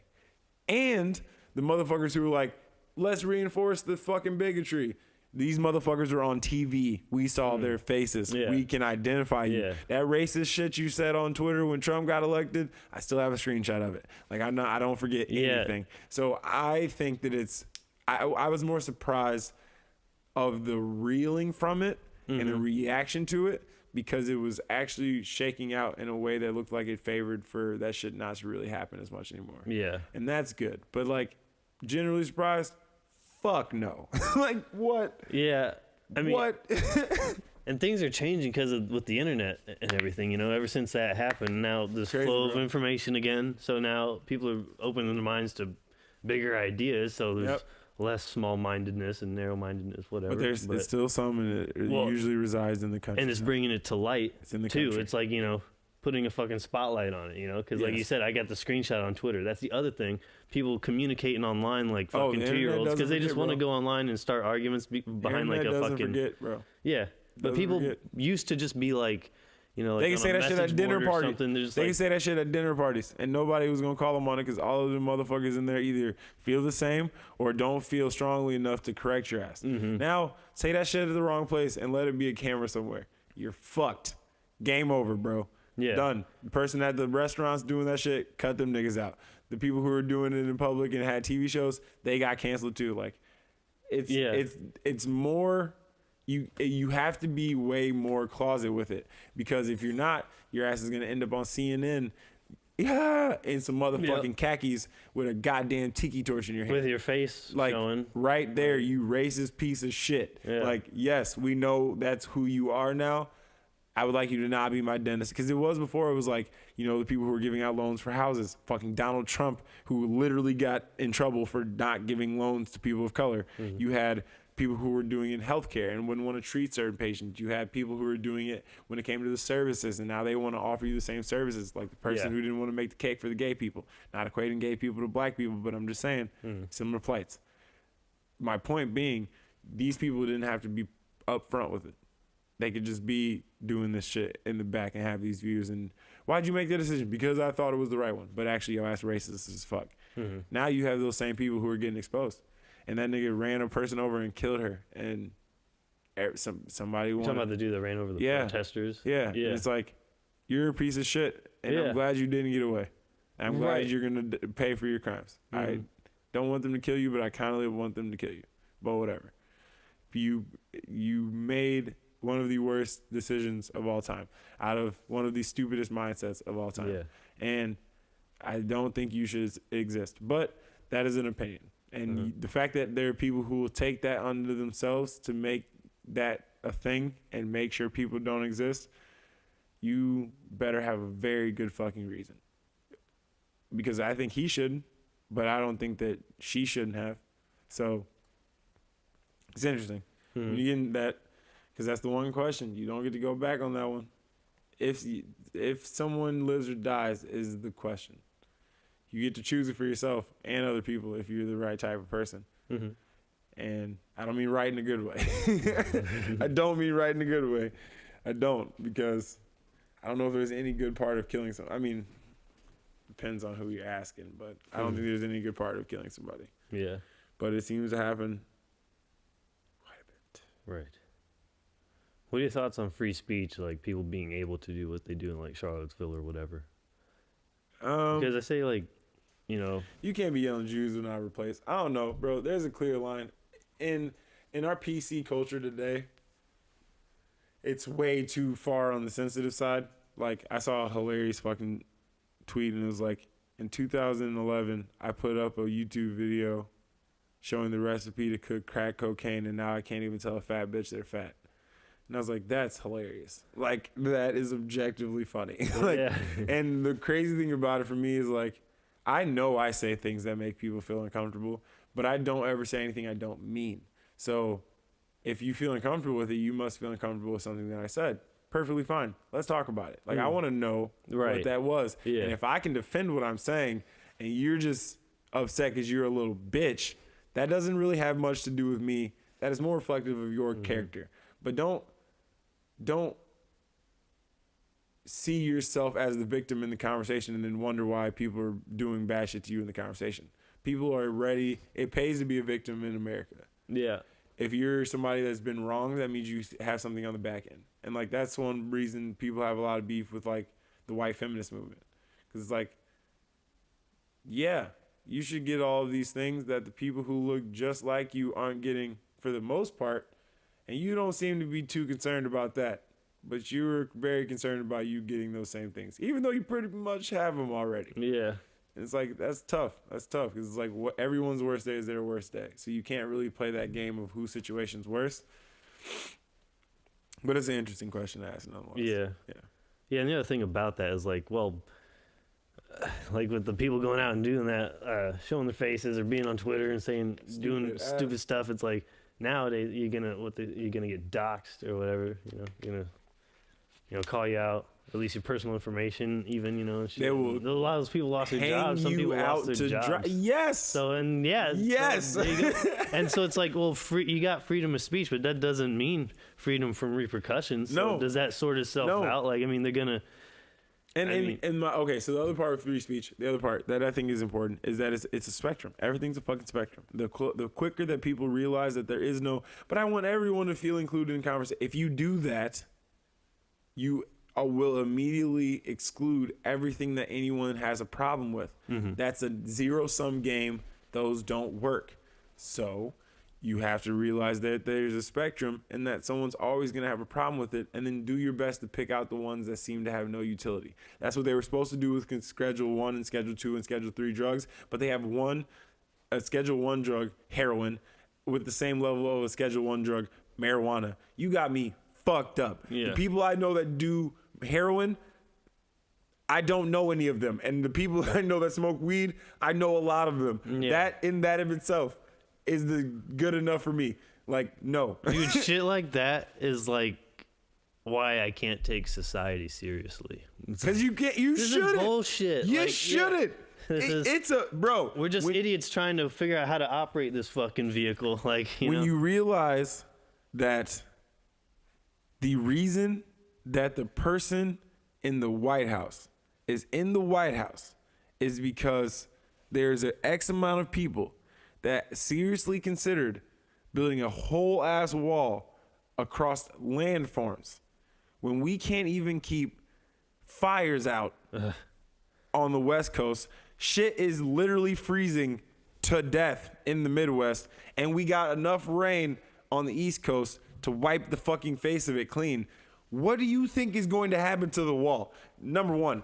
Number two, why do you need a wall? What is the purpose of the wall? Dude, it's at this point, it's like some ideological shit or like some kind of identity politics or something to where it's like, because even if you had like a hard stance on immigration, there's plenty of reasons why a wall is like a horrible idea. Like ladders, saws, dude, like tunnels. Not to mention, we're literally watching the Chapo trials. He got away from all of that shit with tunnels. That was the thing. And the statistics, it's like most illegal immigrants or bad things that come through the border is not through like the wall's gonna. No, it's not through just walking across. Fly. Yeah. And my point being this: fly, swim. If you become so much, and the facticity transcendence thing plays a very big piece in this again. Mm-hmm. If you become so caught up in your facticity, I am a Republican. I do this. I am this. Then you stop giving yourself the ability to transcend that and update your view of the world. Because things are going to change, and you have to be able to adapt and ebb and flow with those things. Dude, oh man, some of these people are like almost sometimes on purpose. It seems like hindering their ability to like want to or be able to adapt. It's on purpose. Dude, it's on purpose. These people are like voting for like definitely on purpose. Child molesters. It's like, well, he's a Republican. My father always said never vote Democrat, so I've got to listen to what. Let me just tell you an actual conversation that I had with someone. Right. I'm not gonna say who this person is. Hopefully they don't. I hope they don't watch this, but if they got this far in this video specifically, we're gonna have plenty of things to talk about. Alrighty. So they're not gonna watch it. I'm having a conversation with this person. We're talking about who we voted for. Mm-hmm. Now, me and my girlfriend sat down and looked up every single person that was running for public office and chose which person we wanted to vote for. Mm-hmm. Did the backstory, looked at even the fucking libertarians. The Republicans had some crazy shit going on. And this area is always kind of leaning Democratic. So it was kind of nice that all the Democratic people were kind of straight edge. Some weirdos, but straight edge for the most part. And there was literally one of the girls that were running for the notary said that she'd rather have her kid be with an abusive family than a gay family. It's like, whoa. But I get it, but whoa. Jeez. Anyway, so we do all of our research. We make our votes like, good American citizens. This person says, you know what? I was just so upset with my House representative vote. We had this candidate. She was a former governor. She was great. She spoke well. She sounded like she was going to do some great things. And then we had this, this bitch. She was running for the Republican Party, and she's just terrible. And I didn't like her at all, and she wasn't going to do anything. But I had to vote for her because she was the Republican, and I don't want them to have that power in the House all the way up there in D.C. And I'm just like, what? What? You literally voted against your moral obligation as a resident of where you fucking live to some ideological battle that you have no actual control over on any kind of mass scale. You literally subjected your entire existence in this place to that one thing because you don't actually clearly understand how the fuck this works, apparently. That is the only thing that I gasped for that conversation. That's it. You just don't fucking get it. Yeah. You're missing the ball. Swing and a miss.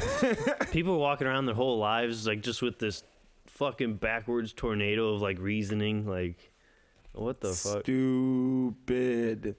And those are the people. That's why we need to take off the warning labels, because the people like that can't reason for shit. So they're not gonna get very far. So I think that's what. Dude, but then if you talk about taking off the warning labels, that gets towards libertarian, and I don't believe that we should be libertarians. I think that the government does have a lot of functions that work well, and I think that they do their jobs moderately well on a lot of things.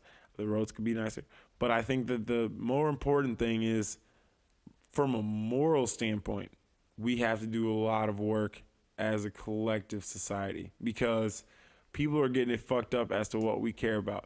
And for me, I think that while you should try to do as much as you can to give to people, everyone's going to eventually need some type of reciprocation. Mm-hmm. And they said it was a white lash when Trump got elected. The middle class thought they were forgot about. They didn't identify with Obama, and he was someone that they could blame the fact that the middle and lower middle class is taking a hit, but it's really not his fault. It's the wealthy people who are just funneling money right off the top because that's what they've always done. That's how corporations work, and that's what capitalism leads to every fucking time. Doesn't matter. And here's another crazy thing. It's easier to fantasize or to imagine the world literally ending from a nuclear bomb than capitalism ending, and we adopt a different way of buying your goods. Mm-hmm. It's not gonna happen. Yeah, it's not. And that's fucking terrifying, because what does that mean for the nuclear crisis? We're not touching that with a fucking 10-foot pole. But what does that mean for capitalism? That we're just this much on board with this shit that we're just like, oh yeah, blow the fucking world up. Yeah, I've heard it said that, in order to transition to a different society, way of operating, capitalism has to just collapse. It would have to get to that point. That's what I've heard. You know how many people would die if that happened? A fuck ton. And that's what Nietzsche was referring to when he said God was dead, and then he had 2 fucking world wars, and it's just like, holy shit. And we don't have our society as a whole for a long time rested on the religion. We were just, this is okay, we'll take this. And then once people realized that shit has more holes than Swiss cheese, they were like, what the fuck? And then we just slipped slowly into madness. I mean, it's always been madness. Popes have been touching little boys for the entirety of the whole popehood. But I think that it's interesting, man. It's going to get worse before it gets better. Yeah. It's bad now. And I said it's going to get worse before it's going to get better in 2016. So, like, I think that we're getting there. But it's like, fucking...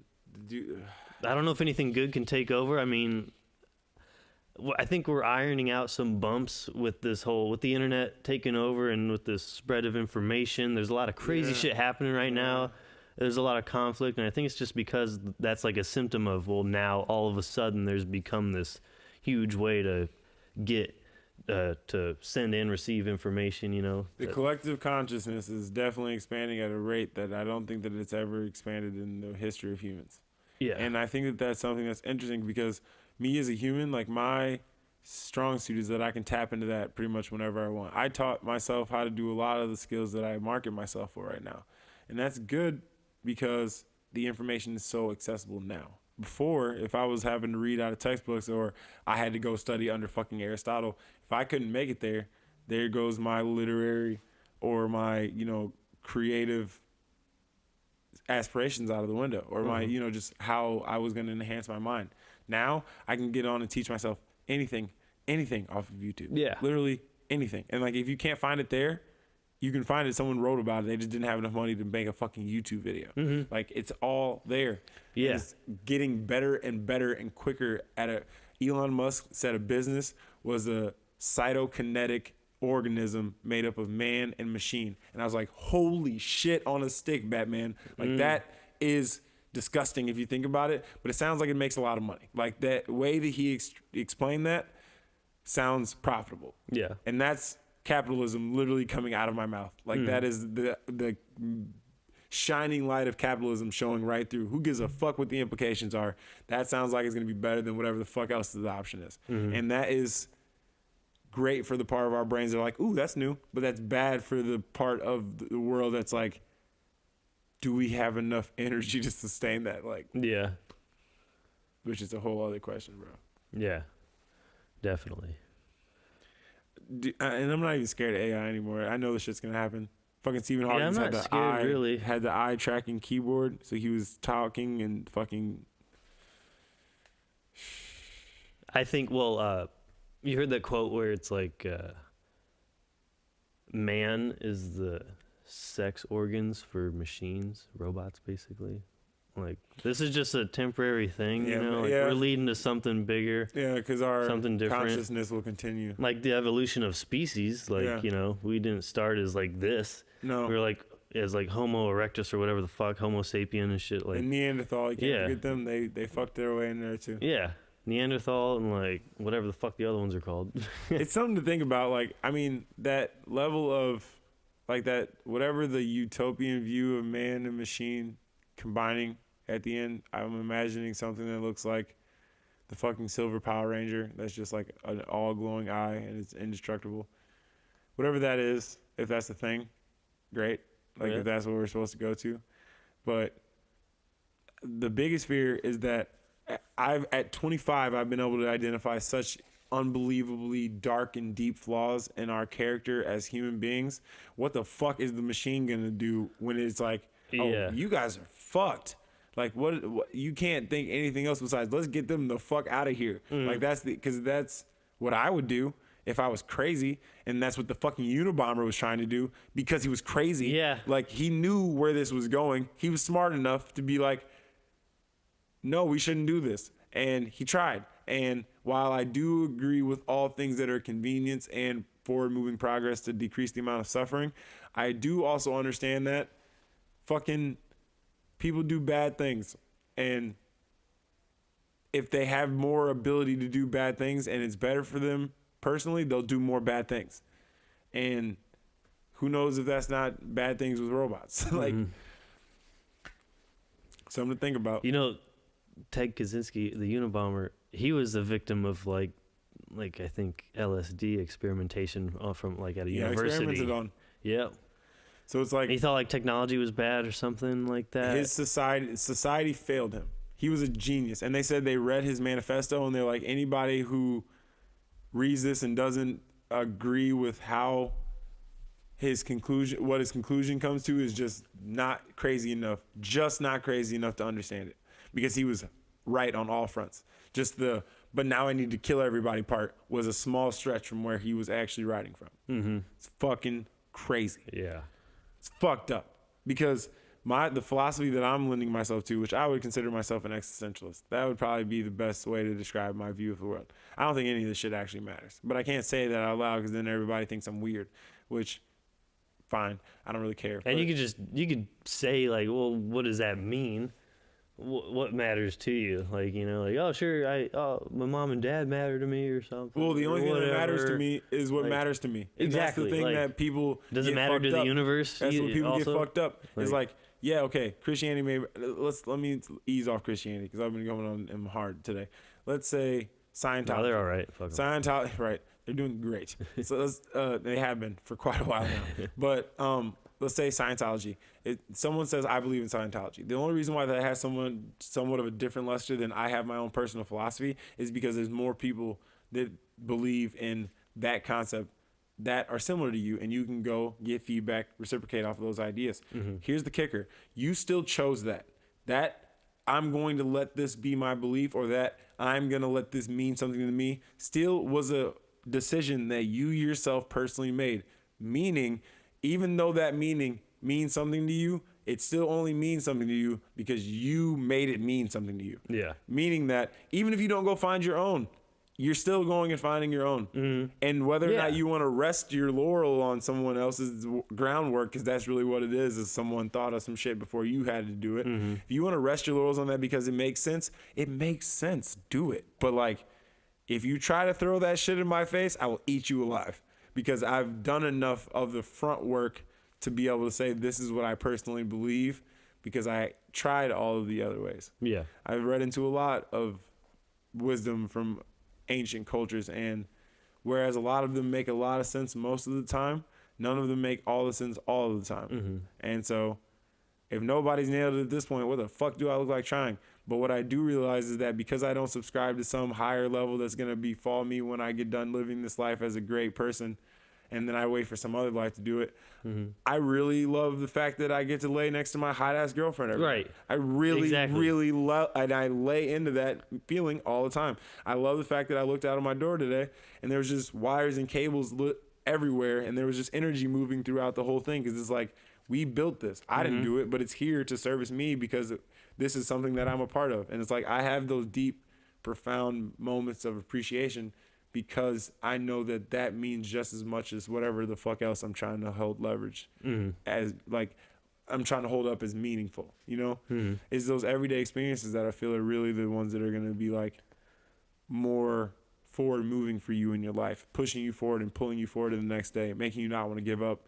And Albert Camus said, I woke up today. Should I have a cup of coffee or should I kill myself?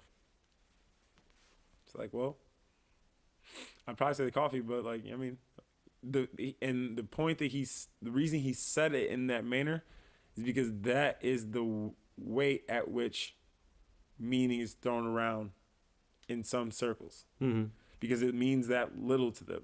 But it's like, don't kill yourself. That's not really solving the problem of how ridiculous this life is and how you don't even know if you're supposed to be here. That doesn't answer it. That just makes you stop thinking about it. If anything, you're a coward. And I can't say that I understand how everyone feels when they make that decision. But my point being, if you pick something that will pull you forward to the next day, it's a lot easier. If you don't have to worry about what if you have a why, right? And so if you have a reason to keep moving, you'll keep moving. And I mean, everybody needs meaning and a little money. That seems to be the case. Yeah. Definitely have to have purpose and shit. Gotta have it, bro. It's super important.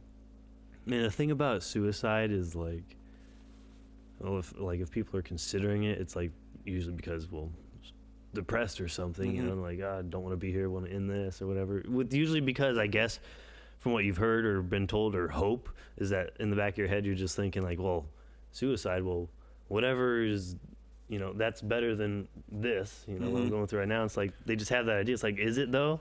Is it? I always wonder that. I'm like, is it? What if, you know, what if it's nothing? What if living is, you know, great, and then afterwards, if there is anything afterwards, what if it's like, well, Meh. I wish I was alive still, and then Yeah. you just killed yourself, so you're like, fuck. Yeah. This is actually not better. You Well, know? and what his point is like, if you do it, you regret it, probably. Like, no matter what is on the other side, there's part of this part that you're gonna probably miss. Even if everything was terrible, there's something about it that you're gonna want. And if it's nothing, then your existence doesn't even get a choice to regret it, but it still is going to because it's gone now. Mm-hmm. So if you don't do it, you're probably gonna regret it too, but at least you don't. That's the one decision that you make you don't really get to go back on. Yeah. And you don't get to really reflect on. That's why I think that the reflection piece is what's really important, is like, you don't get to say, I wonder what would have happened differently. No, that's it. It's over. And the people who get close and then don't go through with it oftentimes find themselves regretting trying. Yeah. And so it's interesting, man. It's interesting. But I mean, one of my ex-girlfriend's brother killed themselves, and like, I didn't know what to do. I didn't know what to say to her. I didn't know how to help, and I just felt helpless. But I'm sure that's something that he felt, and whereas I would like to have said that I was upset about him, I was more upset for the situation than I was even sad for him, because I saw what the ripple effect was Exactly. Yeah. throughout his social circle. So it's heavy, man. But I mean, I'm here for the bullshit. I think that's one of the reasons why I talk about shit like this a lot, is just because it doesn't really hold such intrinsic weight to my character and my soul. Mm-hmm. And so I can throw around shit and talk about it, whereas some people will get emotionally attached. But I welcome it. It's very good. It helps me reflect and like see where other people are coming from. Definitely. Put together a better picture of the world and shit. Yeah, I mean, I think, you know, it's great to want to have conversations about crazy topics and all that kind of shit, you know? Let your mind get out there, you know? Oh, yeah. What are you doing it for? Like, Yeah, why, yeah. If you're you're just not gonna think about. You're just gonna block off some subjects. Like, I don't like to talk about that. Yeah. Well, then you should probably talk about it. You probably should. That's probably whatever. Let me say it like this: if anyone that's made it this far in the video, whatever you're not trying to think about or not trying to do, or whatever you're really scared of talking about or really scared to confront, do it. Whatever that is, whatever just flashed in your head before you heard me say do it, do that shit. Yeah. It sounds awful. It sounds terrible. It's because it is. But that's usually exactly what you need to do to enhance your quality of life. And it could be something menial all the way to something very grandiose and very detrimental to the people around you. But, like, you got to act. Yeah. Action. Like, do something different every day. Do something that scares you every day. Yeah, don't be an idiot, but... Don't do meth. One of my favorite quotes is, the comfort zone is beautiful, but nothing grows there. I mean... That's beautiful. You know, you gotta fucking get the fuck out there. You gotta get uncomfortable. The comfort zone is dope, bro. I was in my bed the other day. My girlfriend was watching Bachelor. My TV right next to her. I'm playing Red Dead. I was like, I think this is about as good as it gets. What am I chasing after this? Like, literally nothing. Yeah. Like, what? Hell We yeah. made it. Definitely.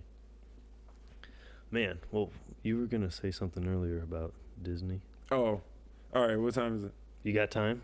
Yeah, We have to wrap it up. I'm gonna wrap this up. All right, yes, one last tangent. All right. So here's my thing.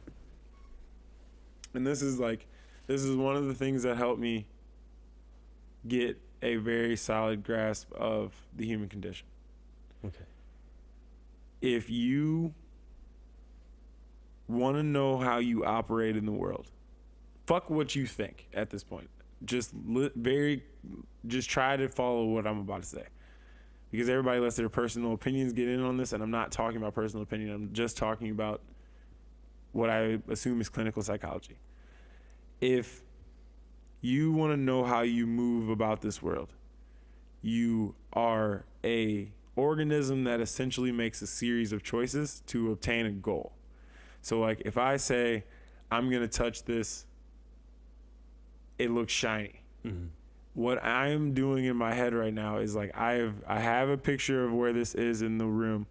I see what it's doing. It's very engaging and moving, but I have like a longitude, latitude coordination in my head, like distance from where I think this is right now, right? Because that's what I want to do.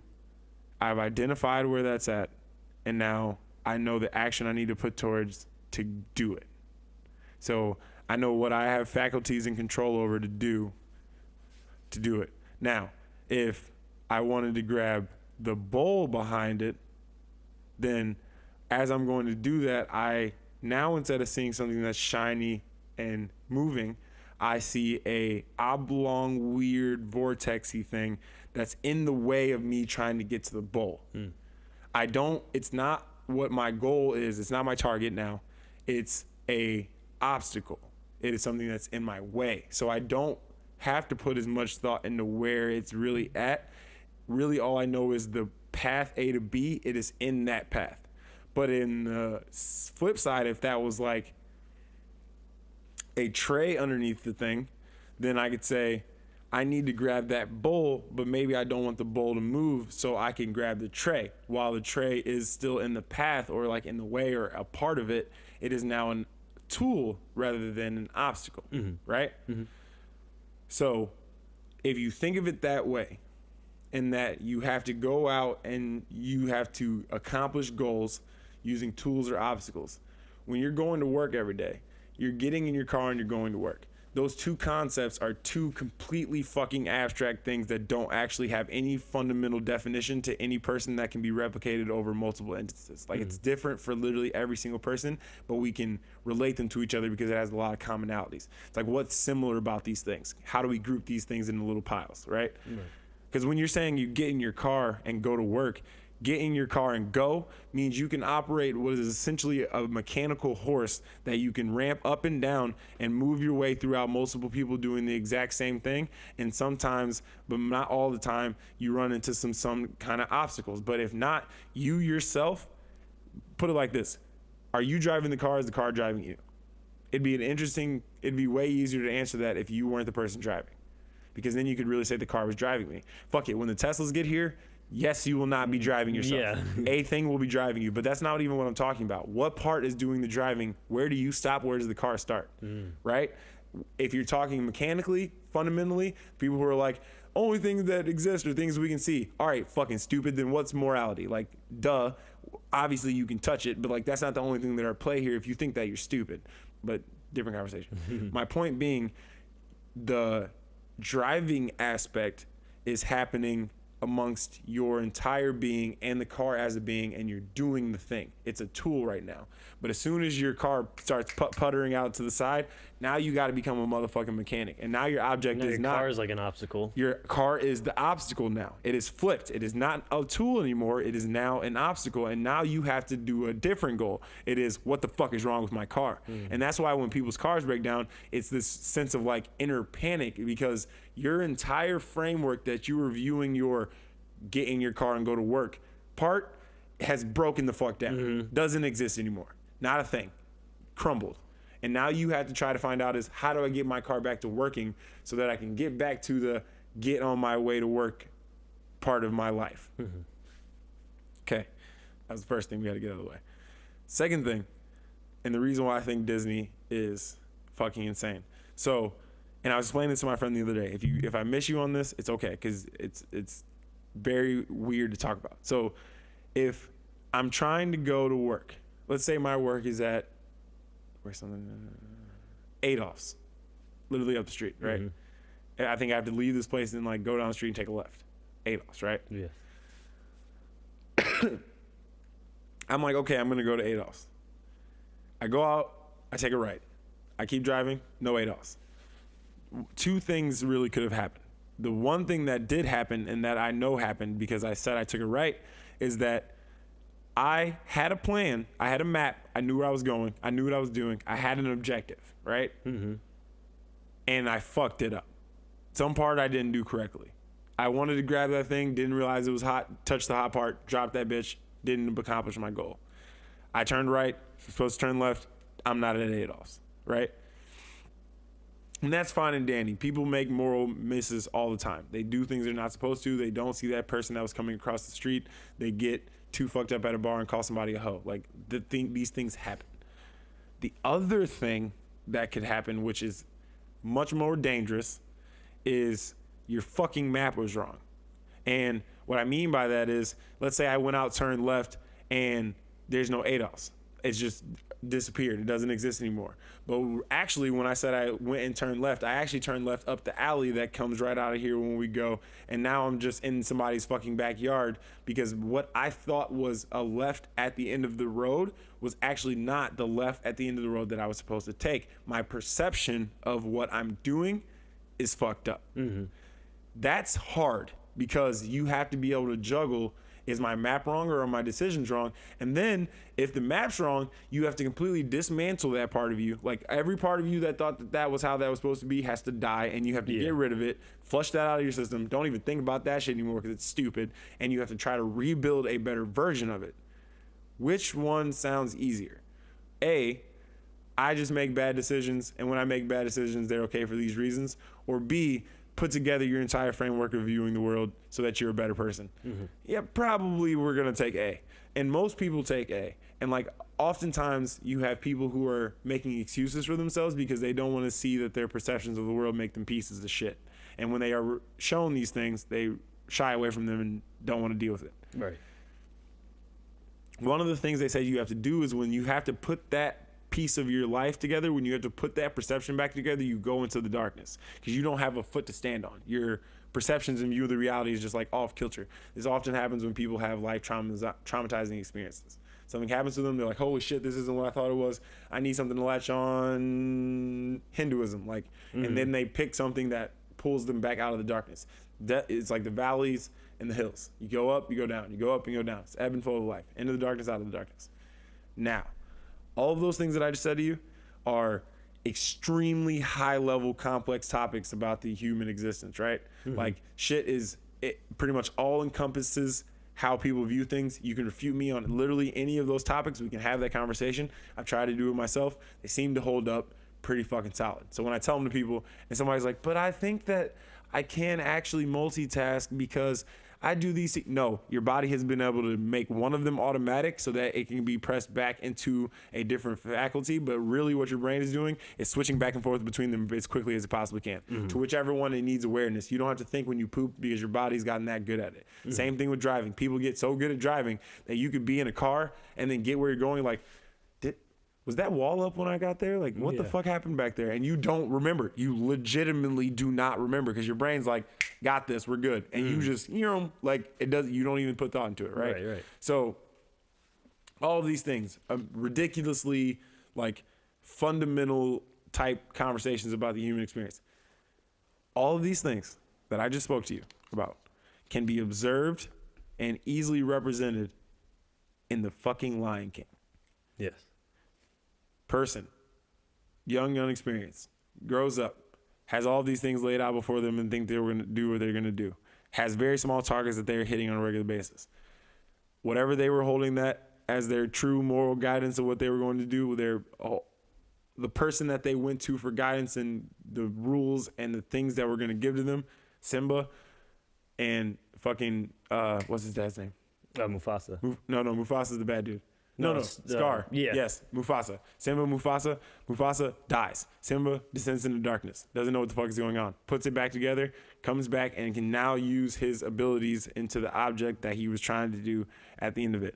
And pretty much every theme of any kind of superhero movie follows that general theme. Even Deadpool, they make fun of it, but he still does the exact same thing. And it's like, I have all these things figured out. All of that goes to shit. We have to put the things back together in some heroic fashion to end up being better than it was, or at least okay as it was before. If it doesn't go back to that, tragedy. That would be like Dumbo, but like not until the very end. But like the whole fucking movie of Dumbo is tragic.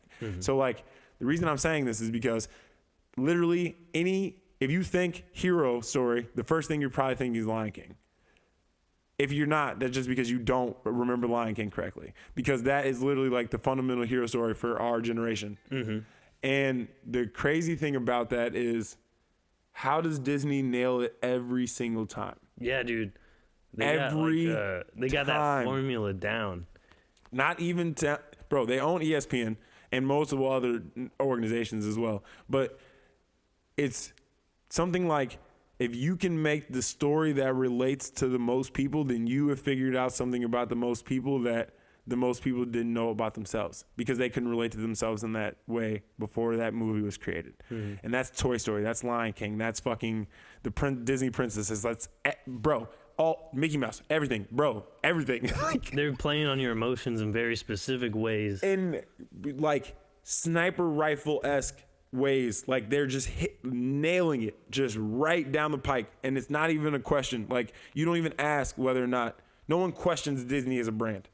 It's not a coincidence that everyone loves those movies. No. It's not even.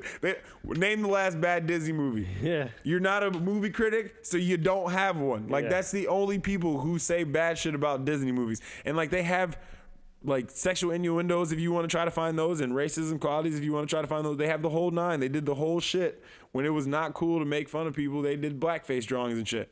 Cool. People still doing it. I still fuck with Disney. I still fucking like Cars. Dude was like a anti-Semitic or whatever. Yeah, bro. And he was drawing racist cartoons. Right. And I still... It's craziness. Life is a highway. It's fucking wild. Tayvian Johnson, ladies and gentlemen. Thanks for having me, man. Yeah, thanks for being here. Taj, tell them how to get hold of your shit. What all you need to know? Eastsiders. Eastsidewworldwide.com. You go there, that's got everything. Got everything. It's all there. Eastside Worldwide. Eastsidewworldwide.com. All right. It's all there. Thank you for being here, sharing your insights in this crazy, crazy world. Crazy world. All right. Craziness. We'll be back soon. Yes, sir. Thank you. Goodbye. Shout out to the mob.